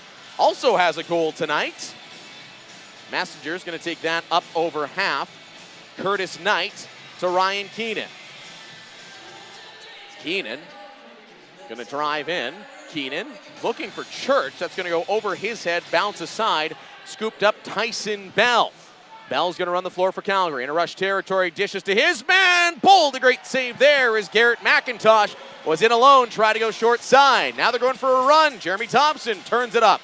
Thompson, he's going to shoot in an arm save, right arm. Christian Del Bianco. Thompson on his own loose ball to Marty Dinsdale. Dinsdale to Matthews, far side. Matthews shoots and scores! Mark Matthews. 9-3, the Rush lead. Matthews has got 2. Well, we've been watching him take the outside shots from the top of the floor, mainly on the power play, but we talked about the Roughnecks giving him that space and not contesting the shot from the outside. This time he winds back and takes that big outside shot, this time from the shooter position, and he beats Del Bianco top corner and puts the Rush up by 6 here in the third quarter. Matthews leading the Rush in scoring, keeping the 6-goal spread a thing. So far, the emotional speech from Kurt Malosky to his leadership group leads to the Rush scoring. 9-3 Rush lead. We're into the O'Brien Sales and Leasing third quarter. Robert Church goes down low for Knight. Knight's going to drive towards, bounce it back out for McIntosh, up to Mark Matthews looking for the hat trick. Matthews comes in, low shot, left arm save, Christian Del Bianco. Ryan Keenan trying to scoop up the Lucy. He's going to boot it into the corner where Scott Carnegie picks it up. Carnegie's going to go for a run. And the one thing that the Rush have done well since Del Bianco's come in is they've gotten their offense off the floor in time so as to not give any easy opportunities to the Roughnecks. Wes Berg goes far side, Curtis Dixon. He's going to work one-on-one with Nick Billich to Riley Lowen. Lowen wide shoots and scores! Riley Lowen just steps into that one, puts it between the legs of Bold, and the lead back down to 5. Yeah, I think Aaron Bold might want that one back. Just squeaks in between, and Lowen, the former Saskatchewan Rush player, of course, moved in this past offseason, comes big outside shot, straight over the top, and high to low, and beats Bold. He just couldn't squeeze the pads there, and brings it back to a 5-goal game. 10:48 left to go, third quarter. Don't go anywhere, folks. Tyler Burton locks horns with Mike Messenger. Burton's gonna push it forward, gets it over to Manning. Manning goes back for Wild. Wild over to Jeff Shatler. Shatler evades the pressure from Knight, tries to spin move Chris Corbeil near half, can't do so. And he's gonna get it back to Riley Lowen, near side, near the Rush bench. He's gonna come in. Up top, Shatler. He's going to shoot. That one's going to bounce off the end boards. And he can't quite pick it up there. He's going to knock it back down low. Intended for Dixon. Diving, sliding play by Soroketti. And now he's in. Soroketti shoots. And a stick save, Christian Del Bianco. Soroketti then forces the loose ball. He's going to take a penalty on that. Yeah, I think they're going to call him from behind there. He shouldn't have even put himself in that position because he kind of took away his angle there on transition. He would have been better to pull that out, set up his offense. At this point, the clock's your friend. You got to set it up. There's no need to take that shot, but maybe a questionable call there on the from behind, especially given that one. We can go back to it in the first quarter where it looked like Dobie hit a Rush defender from behind, but that's the way it goes sometimes, and the Roughnecks go back to the power play where they have been successful tonight. Roughnecks, 1 even strength goal tonight, Casey. 3 with the man advantage, and Riley Lowen's not too long ago makes it 4. Dixon up top. Goes back for Dobie. Goes back to Shatler. Shatler hanging on. Dobie working it up top. Backside, Berg shoots and scores! Calgary's power play strikes again. Third power play goal of the night. That'll make them 3 for 5, KC, and the lead down to 4 as the Roughnecks getting back in it. Well, they keep hanging around, and it's these power play opportunities that allow them to do so. We talked about their struggles 5-on-5, but if you keep putting any team in the NLL back on the power play with the talented shooters on any team here, they're going to capitalize eventually, and the Roughnecks continue to do so on the power play, and that's the only reason they've been able to hang on in this game so far. So we have a face-off violation right as the timeout clock goes up. So we're going to take a break here. Casey from Zastel Center. Rush lead the Roughnecks 9-5. This is the NLL. A good day begins with... Pro lacrosse teams are now fielded in Philadelphia, Boston, New York, Maryland, Montreal, and Quebec. Yesterday there was friendly competition and not so friendly competition. We knew our true colors weren't just worn on our backs, they were painted on our faces and hoisted as high in the air as we could possibly carry them. Whatever it took to claim our turf. Yesterday we left it all out there. Blood, sweat, tears, you name it, we left it. We kept ourselves focused and we kept each other in check, and the only thing we took were epic shots. Yesterday we saw more twists and turns in 8 seconds than most people saw in an entire season. We lost the ball, lost our minds. We lost countless times in every game. If you could see the ball, that was a slow day. Yesterday, physics didn't apply to us. Gravity wasn't welcome in our box. Armed with just a stick and a ball, we took flight. Yesterday, we were the best we could be. Injury updates for us, Dave. Well, on the Rush side, we saw Jeff Cornwall go off. He went down the tunnel, got some treatment, his back, and was on the floor. Actually, as we speak, just walked out. Ryan Keenan has also gone down towards the dressing room for some treatment. He's not back just yet that I've seen come up the tunnel, so we'll watch for those. Thanks a lot, Dave Thomas. And upstairs, Casey Guerin, a special night coming up tomorrow night in Calgary. Well, we talked about it, big weekend for both the Rush and the Roughnecks. The Roughnecks at home tomorrow against the New England Black Wolves, and one of the coaches for the New England Black Wolves, Tracy Koluski, is being honored for forever a Roughneck to go alongside Caleb Toth up in the rafters in Calgary. I was lucky enough to watch him in Peterborough alongside John Grant come up through the ranks in junior, and lucky enough to watch him win Man Cups in Peterborough and for so many years. And he's just such a talent and did so much for the game, not only back in Ontario, but especially in Calgary, along with him and Caleb Toth. And it's going to be such it's going to be so good to see 14 seasons in the NLL with 823 points and 886 loose balls and a couple championships in Calgary, and just a guy that would just do anything to win, and just an unbelievable lacrosse player. I'll be tuned in to NLL TV tomorrow to watch that. Casey Guerin with a nice tribute and about 3 Peterboroughs for you, those of you scoring at home. Put it on the board. We've also had a couple pantaloons over and back called on the Calgary Roughnecks. 8:52, of course, this being my final home game before taking my new job on Monday as a finance manager over with our friends at Meidel Honda. Up top is Robert Church. He goes to Dan Taylor. You're in the market, come see me. I'm here for you guys. Robert Church working down low, working in the middle. Church, he goes back to Curtis Knight. Knight, he shoots, and that one got redirected, but Del Bianco with the save, keeping the Rush lead at 9-5.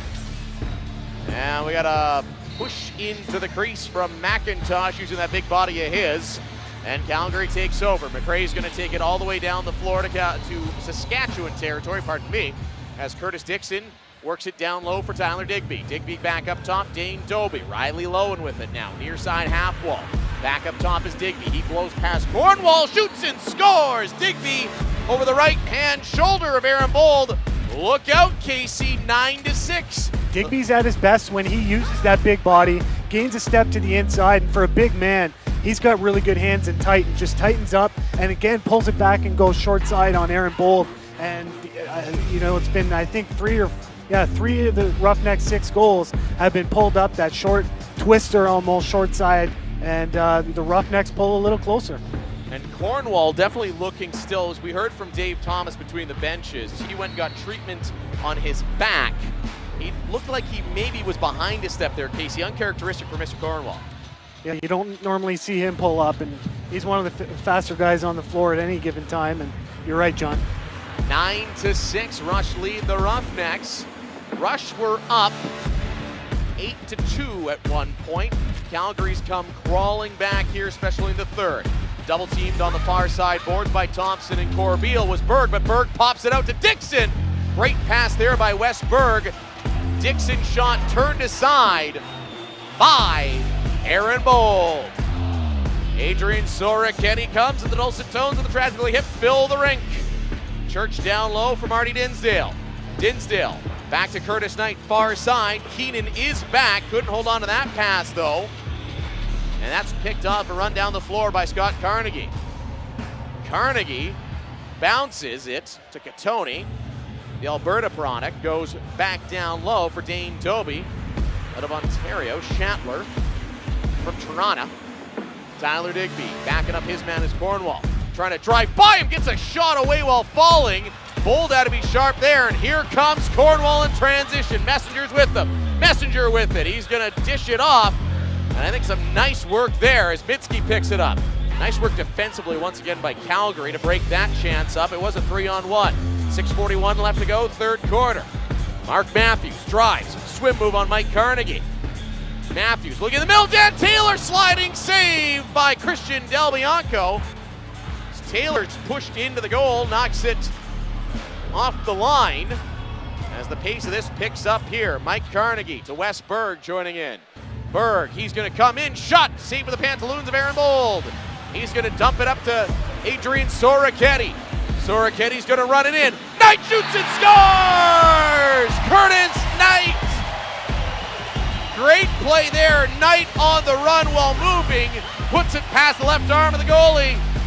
6:10 left to go, third quarter. Rush up by 4 again. Well, just as the Roughnecks start to show some life on the 5-on-5, couple of big saves by Bold on that end, by the way, because that would have brought it within a 2-goal game.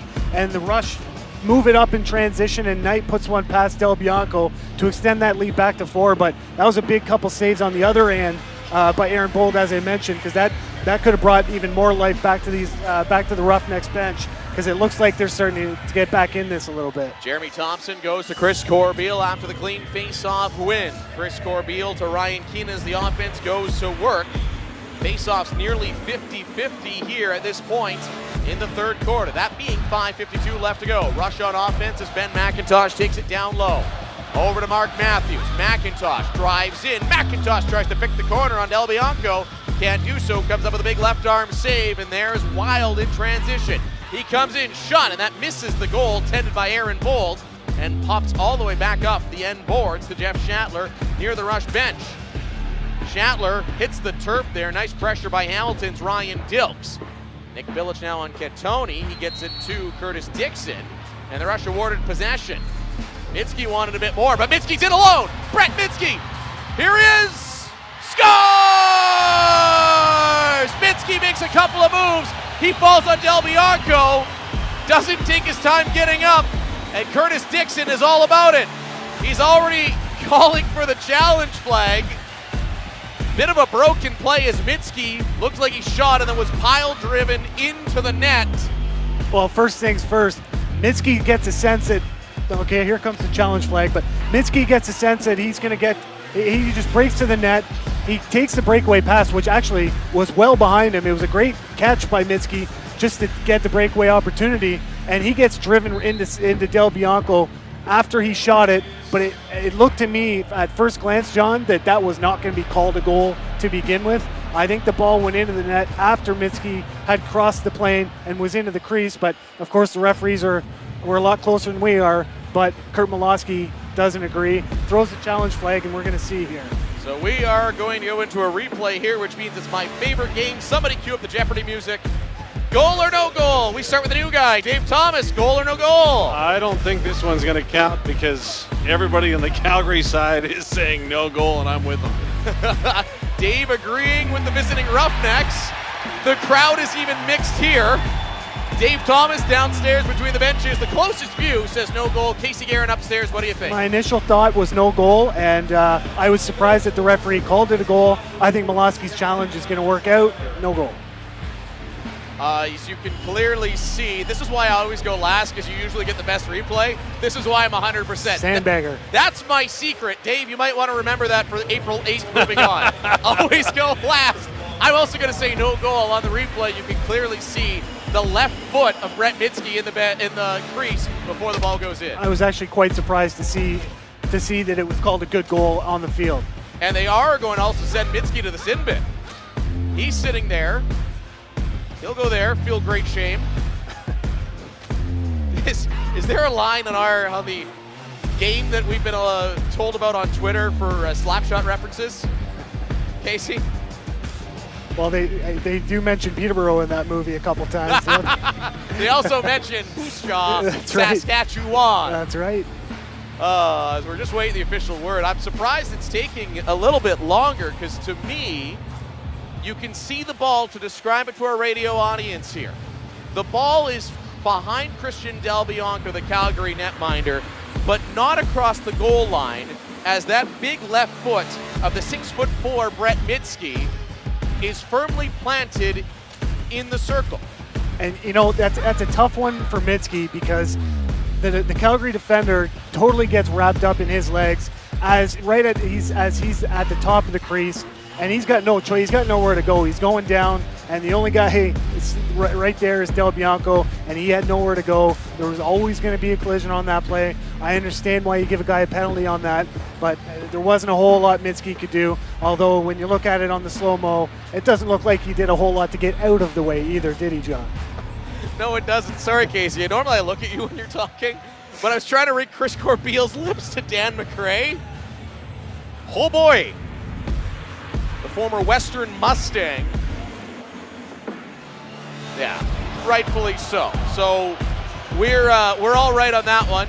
Everybody give yourself a pat on the back. Dave, your first formal pat on the back for getting the goal call right, buddy. Feel hey, good? Every dog has his day, right? And they're going to give Mitski a major. Casey, what did you see there to constitute the major penalty? Well, I mean, obviously they're trying to protect the players, right? Player safety. If you got a guy going into the goalie's legs, that's a dangerous situation. Like we said, I don't know that Mitski had much choice. He had all of his momentum going forward, had his legs tied up. It's a tough one. I could certainly agree with the 2. A 5, yeah, maybe it was constituted, but yeah, it's a tough break for the Rush.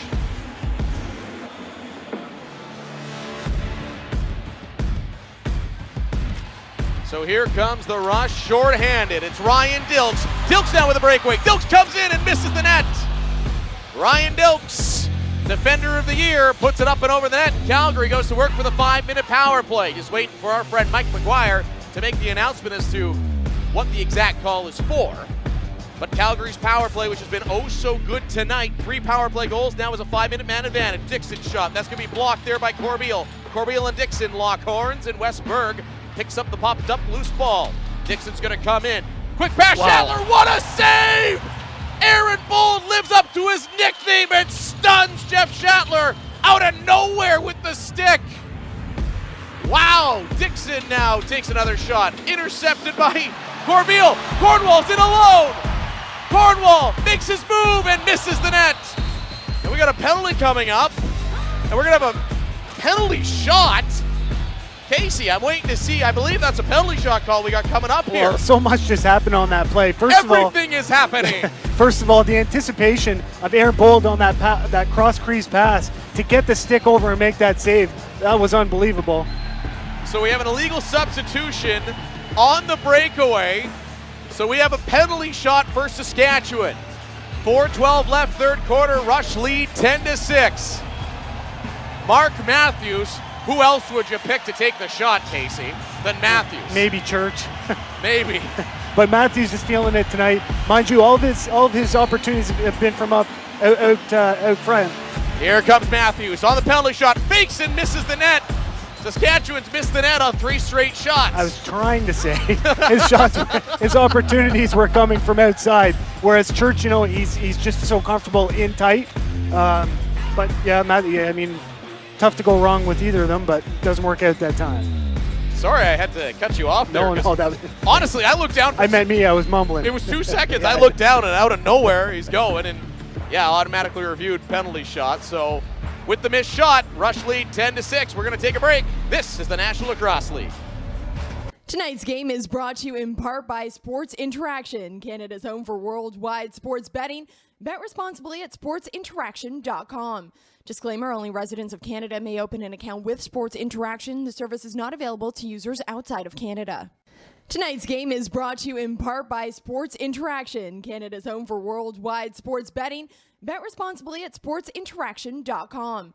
Disclaimer, only residents of Canada may open an account with Sports Interaction. The service is not available to users outside of Canada. Tonight's game is brought to you in part by Sports Interaction, Canada's home for worldwide sports betting. Bet responsibly at sportsinteraction.com. Disclaimer, only residents of Canada may open an account with Sports Interaction. The service is not available to users outside of Canada. Tonight's game is brought to you in part by Sports Interaction, Canada's home for worldwide sports betting. Bet responsibly at sportsinteraction.com. Disclaimer, only residents of Canada may open an account with Sports Interaction. The service is not available to users outside of Canada. Tonight's game is brought to you in part by Sports Interaction, Canada's home for worldwide sports betting. Bet responsibly at sportsinteraction.com. Disclaimer, only residents of Canada may open an account with Sports Interaction. The service is not available to users outside of Canada.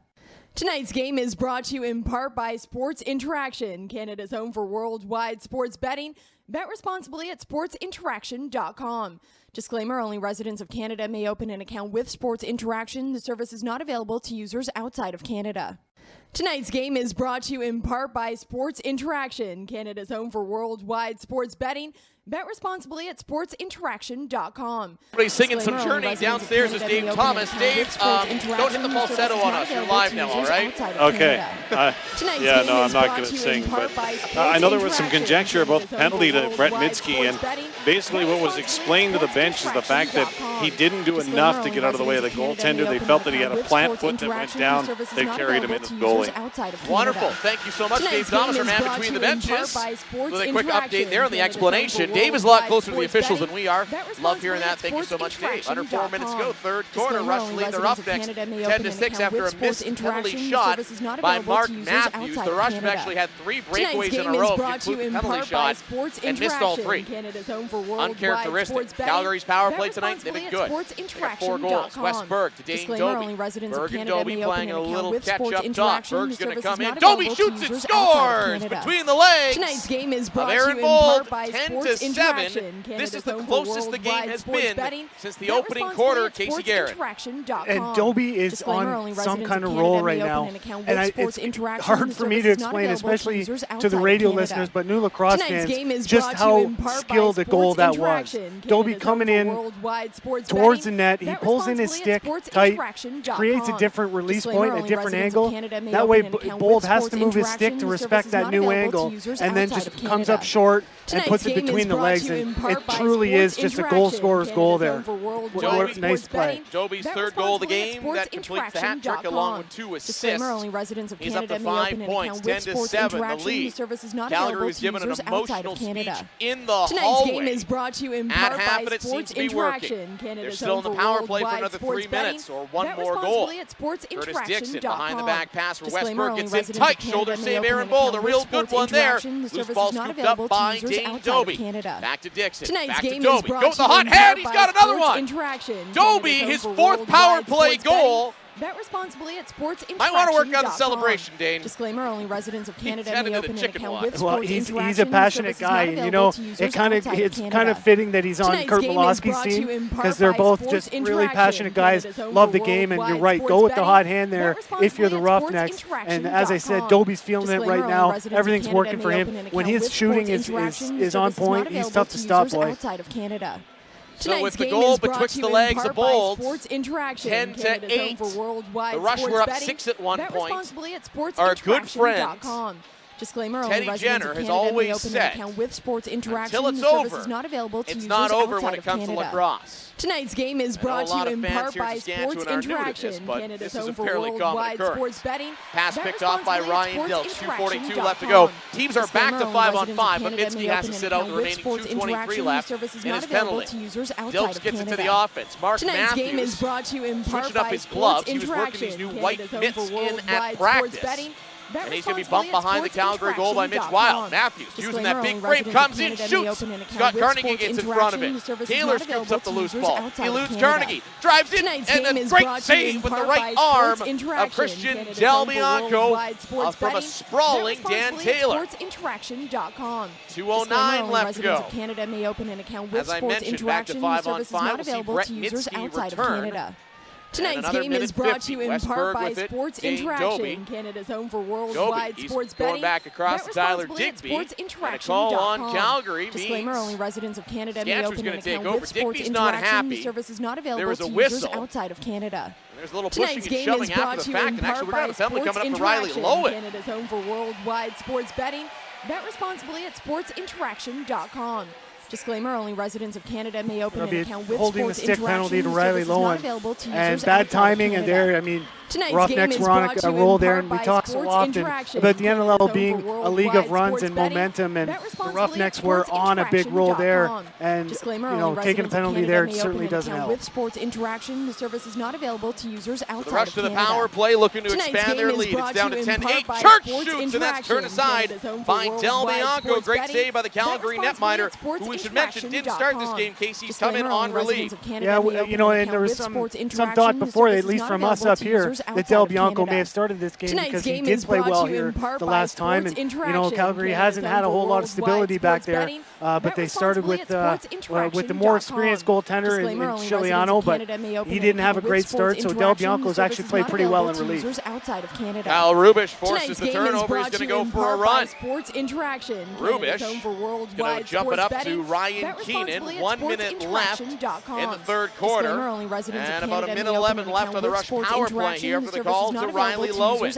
Up top is Matthews. Tonight's game is brought to you in part by Sports Interaction. Taylor comes in. Taylor's going to shoot. Get it across. That's going to be broken up. And Harnett had it for a moment, but a good job there by Taylor. And he steepled into the boards.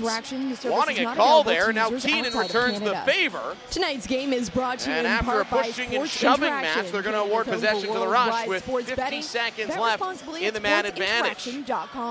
Disclaimer, only residents of Canada may open an account with He's Sports the man up top Interaction. playing The catch service is with not Keenan. available Dan to Taylor, users the other outside of lefty. Canada.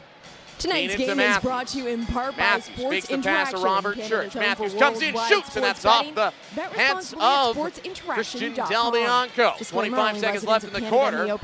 Rush, 26 seconds left in the power play. Matthews fakes it a couple times. Goes to Church. Church shoots, and it squeaks through! Robert Church, power play goal!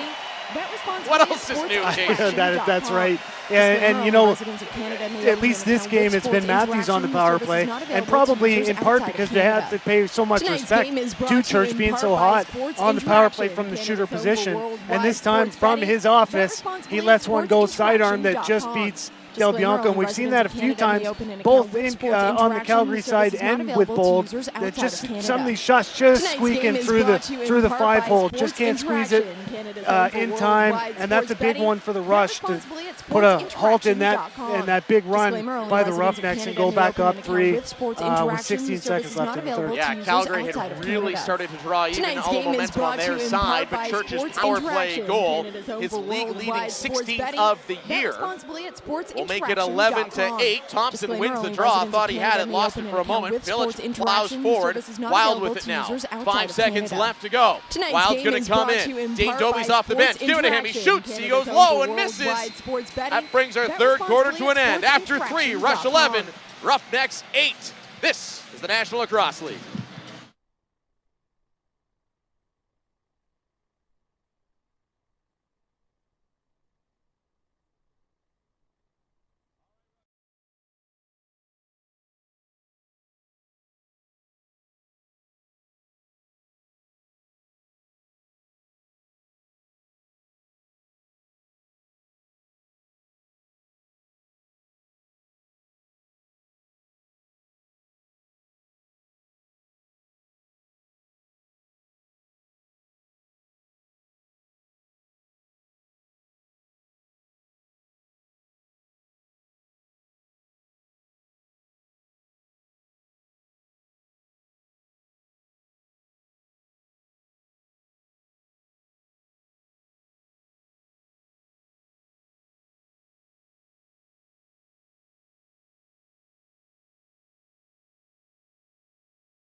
Ketty spins off of Burton.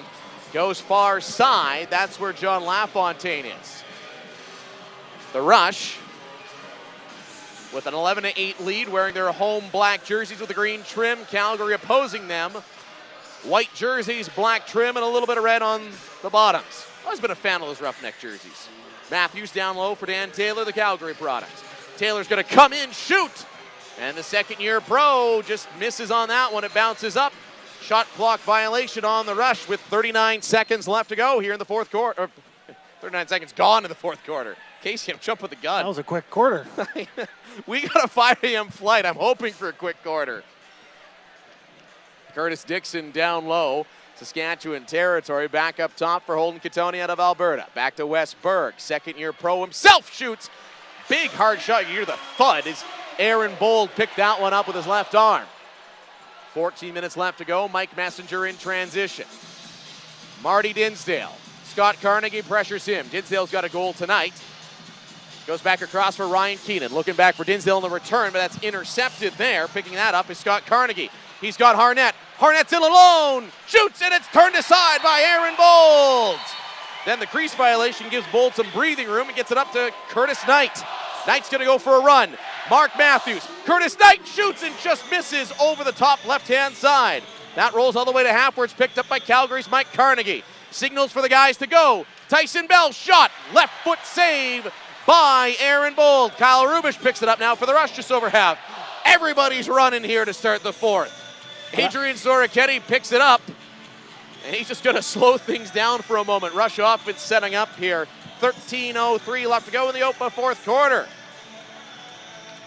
Church driving towards the Calgary goal. Bumped outside by Burton. Goes back across for McIntosh.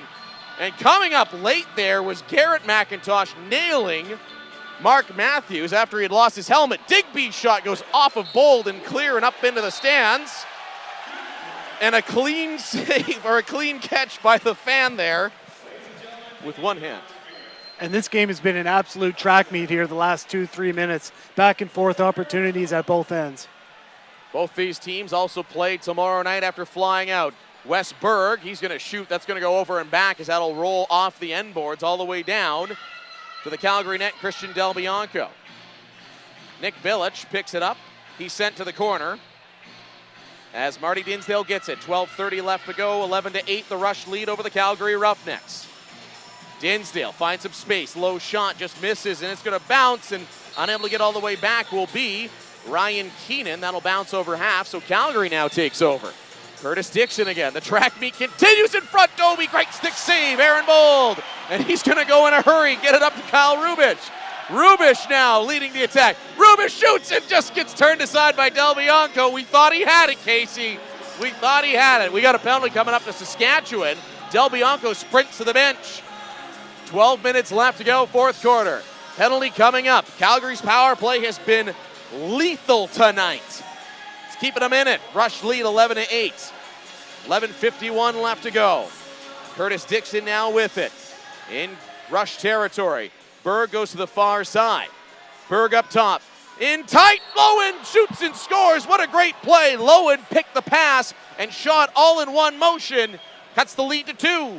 Well, there was a delayed penalty coming up to Mark Matthews on a trip back in the Calgary end.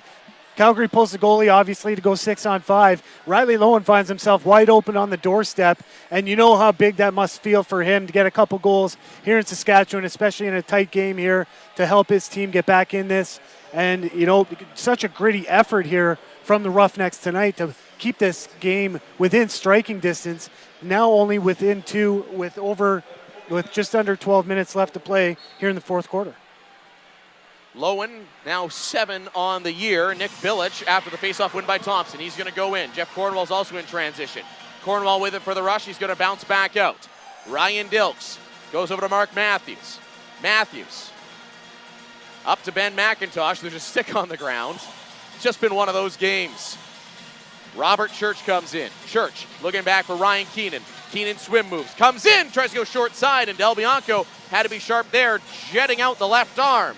His long pass for Tyson Bell. He takes it down to Rush territory. Rush 11, Roughnecks 9. Of course, Saskatchewan 7-3 on the year. Calgary 4-8. Saskatchewan needing 2 wins to clinch a playoff spot. Calgary pair of wins would put them back in the conversation for a playoff spot. Dixon comes in. His shot just misses off the end boards and into the small of the back of one of our officials. Ouch. Long pass intended for Johnny Lafontaine. He's going to bounce up and out. Another souvenir for a fan here at SaskTel Center. So Calgary takes over. Del Bianco goes to Wild. Mitch Wild acquired midway through the season. Riley Lowen, he goes down low near side. Tyler Digby back to Lowen. Lowen comes in looking for the hat trick, just going to go a little high. Messenger dives out just to control the ball, gets it to Bilic. That's a really nice play by Messenger. I didn't want such a little thing, but that's a big possession gained. I didn't want to gush over it because I gush over him enough, Casey. I'll do it for you this time. Thanks, buddy. Mark Matthews now with it for the Rush. Far side gets it to Curtis Knight. Knight's going to step in, bounce back out. Knight shoots and hits the crossbar. And that will roll all the way down to Rush territory. It's a race. Carnegie and Thompson. Thompson wins it. Great job by Jeremy Thompson. He's going to go the other way. He's back over half, and the Rush offense comes flying onto the floor. Ryan Keenan, shot, blocked, another shot. Great right arm save by Christian Del Bianco. And we got a penalty coming up here to the Roughnecks for a cross check when we're back. Rush power play. Rush 11, Roughnecks 9. This is the National Lacrosse League.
Rush lead the Calgary Roughnecks 11-9. John Fraser and Casey Guerin upstairs.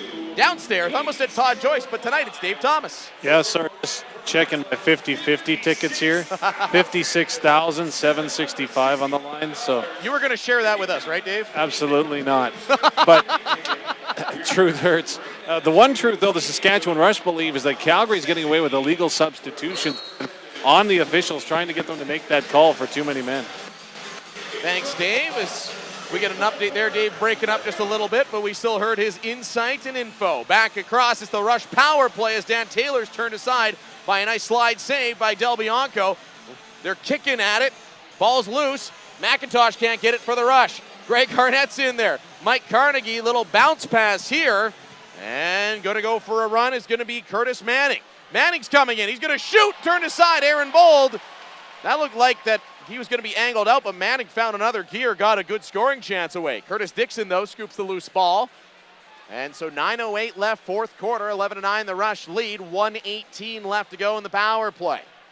Calgary, though, with it, just killing some time. Up top, Westberg now down low, Rush territory. Our broadcast left here at SaskTel Center.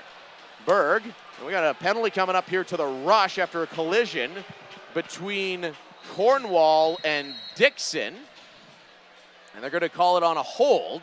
So Cornwall taking a penalty while a man up, not on the ball carrier. That, Casey, you're a coach. What would be your eyebrow twitch level if one of your boys did that?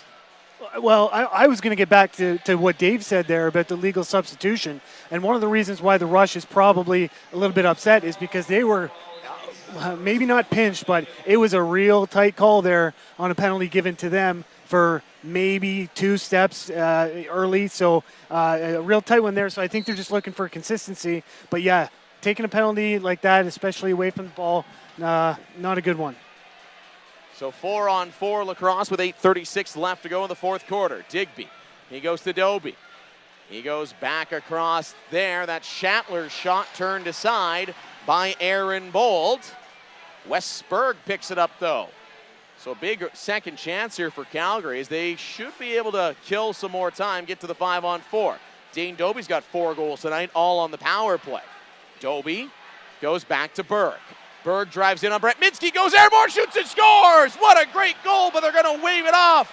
Athletic play by Wes Berg. Coming into tonight, Berg 14th in league scoring, and we got the challenge flag. I was looking for it. I had a feeling that was coming. That was a really nice play by Berg. Makes up his mind that he's going to the net, and he goes airborne. And from first look, to me, that was a good goal. But again, the referees are closer, but they had a couple challenges have actually worked out tonight, one on each end, so we'll see. Well, so far, the entire broadcast crew, gentlemen, 3 for 3. As we always do here, Casey, you and I have a season together, so we go down to the new guy. Dave Thomas, goal or no goal? Tippy toe on the line, no goal. Dave is going to call no goal. Casey Guerin, what do you see? What do you think? Well, that's a close one, but to me, I think because he called it a no goal on the field, I think it's going to be no goal. It looks like he drags his foot on the crease and then lifts it up again. I think that, this is the closest one I think we've seen tonight, but I'm going to stick, because it was called no goal, I think they're going to stick with that. I would have to agree, as, again, I always go last, so I get the last look at the replay. In the replay, you can see as Berg plunges forward and goes airborne. Think of a football wide receiver, how they drag their toes to stay in bounds. It's almost like he inadvertently does that and just picks up just a little bit of the crease. And then it lifts. So if you go to the super duper slow-mo here inside SaskTel Center, you can see it looks like, as Dave said, what was the Dave term? The tippy toe? I'll go with tippy toe, yeah. Tippy toe. The tippy toe of Berg. If this stands, or if they change it to a goal, it's going to be one of the goals of the year. We all say no. Our officials have taken a look. They do keep the call. The broadcast crew 3 for 3 tonight. And I think if the referees had called that a good goal, I think it would have stuck. I'm with you. It was one of those inconclusive ones. It's really tight, that one. So with 8:03, the lead still at 2. Rush 11, Roughnecks 9. Every game these two play always seems to come down to the nitty-gritty. Yeah, and speaking of gritty, this has just been a really gritty effort by the Roughnecks, who haven't been playing their best lacrosse, but they found a way to stay in this game, John. 5 goals in the third quarter is kind of what did it, outscoring the Rush 5-3 there. It's now 11-9. Ryan Keenan with it for the Rush, comes in. Great effort to get a shot on goal, but he's turned aside by Del Bianco, who airmails it to Garrett McIntosh. He goes back to Dan McRae, the Oakville product. We'll stop up, and with 7:36 left to go in our fourth quarter, goes back up top for Curtis Dixon. Dixon to Dane Doby. Doby looking for 5 tonight. Dixon behind the back to Berg. Berg back to Dixon. Dixon has that broken up by Ryan Dilks. Dilks hammers Doby. Nice little veteran move by Dilks. He slowed him up just by rubbing on him and then hit him hard. And it was first a good play to get his stick in the passing lane before he even did that. Nice shift by Ryan Dilks. So Chris Corbeil with it now. The Rush just now getting their offense on the floor. 7 minutes left to go. They lead by 2 in the fourth quarter. Ben McIntosh, he's up near half. Saskatchewan just killing off the last few seconds here of the Calgary power play. So Calgary's got 5 power play goals. They won't add to it unless they get one here within the next 4 seconds. 2-1, power play over. Back to 5-on-5 as Cornwall comes running out of the box. Down low with it is Jeff Shatler. Shatler for the Roughnecks. Comes back to Wes Berg. Berg comes in. He's going to drive to the middle. Back up top. Underhand shot off the end boards. That misses the goal. Berg tries to keep it in, but will commit the over and back. And Jeremy Thompson has it for the Rush. Here comes John LaFontaine. LaFontaine comes in, shoots, and he's turned aside, denying me another chance to go LaFontaine. Yeah, and big stop by Del Bianco. He's been feeling it the last few minutes. He settled in quite nicely. Dan McRae, shot blocked by Chris Corbeil, the Western Mustang grad. Corbeil's on a run. With him is Brett Minsky. Corbeil comes in. Minsky rebound. Tries to slam dunk it. 2 great saves. One with the right foot on Corbeil and one with the upper body on Brett Minsky. You know, you feel sometimes that Corbeil can be a little unassuming, but man, he can sure kick it into gear, can he? When he senses a breakaway chance. Comes out of nowhere. What a save! Long shot off the boards. Ended up in Dane Dobie's stick and going through the air. Thought he had open net. Right hand comes up of Aaron Bold. Still 11-9, 5:39 left to go. Far side is Curtis Knight. Back up top is Robert Church. Chad Cummings out to pursue him. Church to Keenan. Keenan's going to come in. He's going to fake a couple times. Church was open, and his partially deflected shot turned aside with the left foot of Christian Del Bianco. 5:20 left to go. John LaFontaine, the Rush get a turnover and a reset. Soroketti to Church. Should mention, since coming in, 16 saves on 20 shots for Del Bianco. Matthews now with it for the Rush, trying to drive towards the goal. Forced back outside by Curtis Manning. Matthews comes in, gets the shot away, but Manning had him all wrapped up. That's some great D work there by Manning. In transition is Tyson Bell. Bell comes in. Good work again on defense, and we're going to have a cross-check to Adrian Soroketti. That might be a 5, John. That was directly to the teeth of Tyson Bell. I'm with you, Casey. That was cut and dry. We're going to take a timeout. We'll sort it out here. Rush lead the Roughnecks 11-9. You're listening to the National Lacrosse League.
Yes, time now for my box boss. It's kind of difficult to pick just 3 players from this week. A lot of players having some very great performances, but I've got to do it.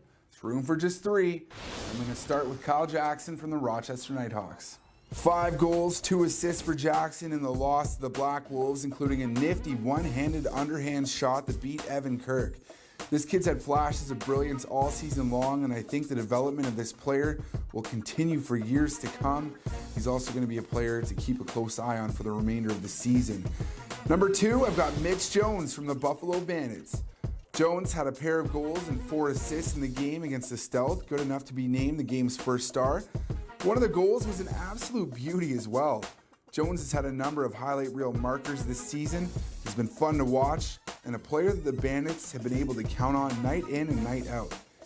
And at number 1, this player is certainly no stranger to box bosses. He's been named number 1 a couple of times. Callum Crawford.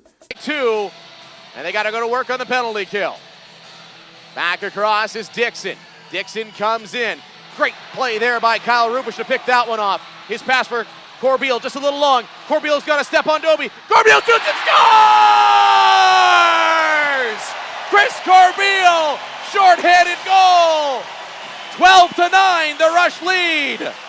You know how often we talk about Rubish and how good he is on that one-on-one D and his caused turnovers and all those numbers. But one thing that gets overlooked sometimes is when he does cause that turnover, he's automatically looking up floor, and that lead pass, he'll let a guy run into it. He'll let it hit the turf once, and the guy runs right into it, being Corbeil this time. And Corbeil, like I said, has that other gear. He turns on the jets and beats Del Bianco between the legs and puts the Rush up by 3 here with 4:29 left. Absolutely Big goal. massive short-handed goal. And a big face-off here. Thompson's going to win it to Jeff Cornwall.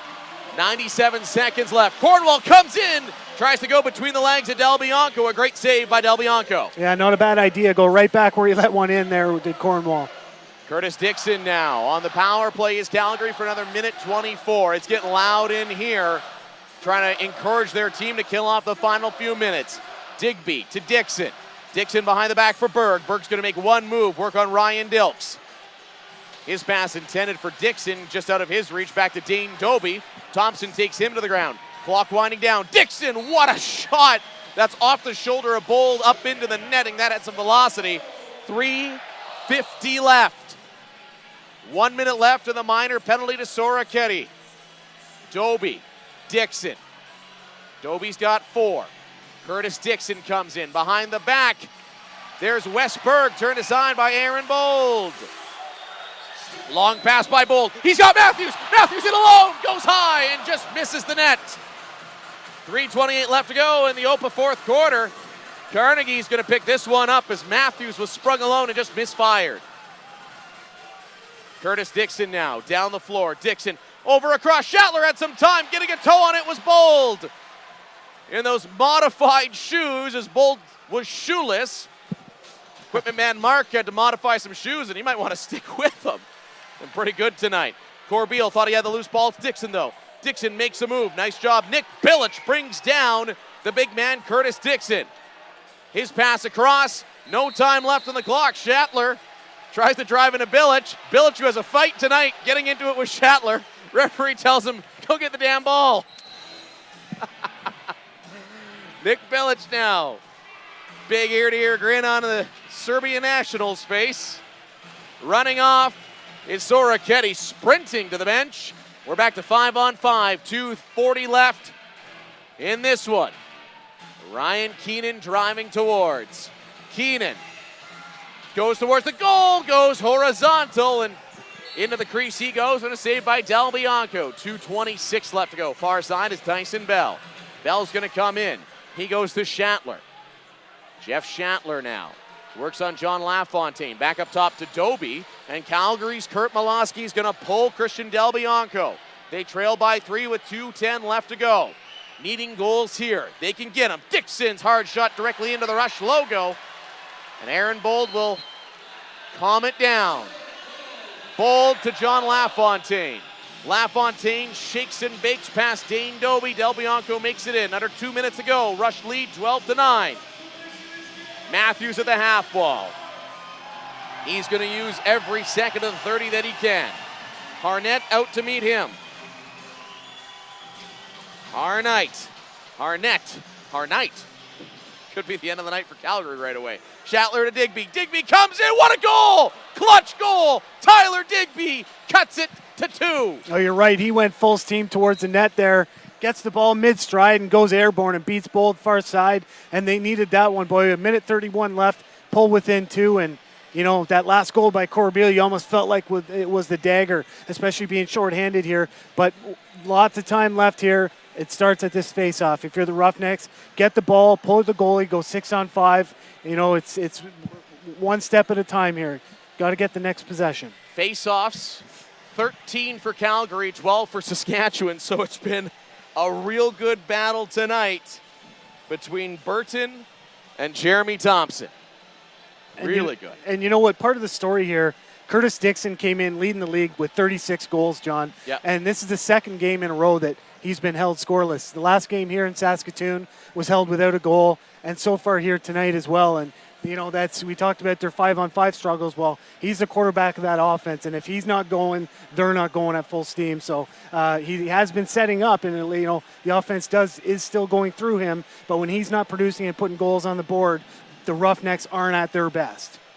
I know he leads the league with 36, but he just, to me, hasn't looked as dominant. I mean, you're used to him dominating the entire game. To me, he's got stretches where he still looks like Curtis Dixon, but you almost wonder if he's fighting something. Well, maybe. And, we saw that in the last few games with Mark Matthews, and then all of a sudden one game he breaks out of it and is the old Mark Matthews that wants to go to the net and is committed to it, because there was a few games where he was dishing, when he had the opportunity that we would normally see him take the shot. So, yeah, I mean, it's probably likely that he is, yeah. He has looked real good, and now here comes Calgary. As you said, face-off win, Dixon with it. Dixon nearly got his first, but Bold came up with a save with the left arm. Chris Corbeil now. Del Bianco got back to his net, so John LaFontaine with it.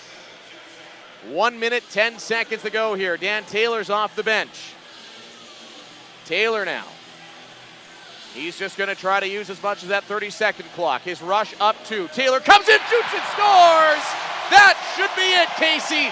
Dan Taylor picks the corner, 13-10 with 58.8 to go. Well, the first priority there, John, was using the 30, and Dan Taylor, with 10 seconds left, found himself all alone in the middle of the floor and started looking who he was going to pass to. But nobody came to him. Calgary obviously needing to put the pressure on there, but Taylor finds him, again, he's just wide open at the top of the crease, and he buries it past Del Bianco. That'll pretty much be your dagger here tonight, and that's 2 for Taylor.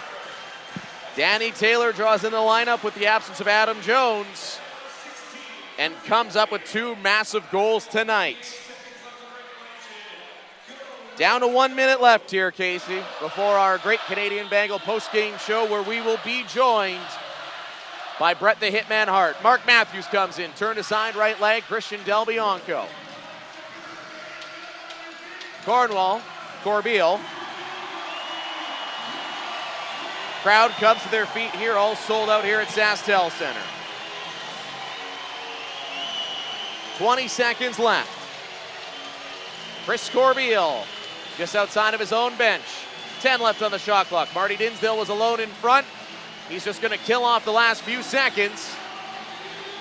Dump it down low. 5 left as Calgary takes over. Del Bianco's going to go for a run. Del Bianco to Digby. One last time, Rush Nation, for this guy. Take it over.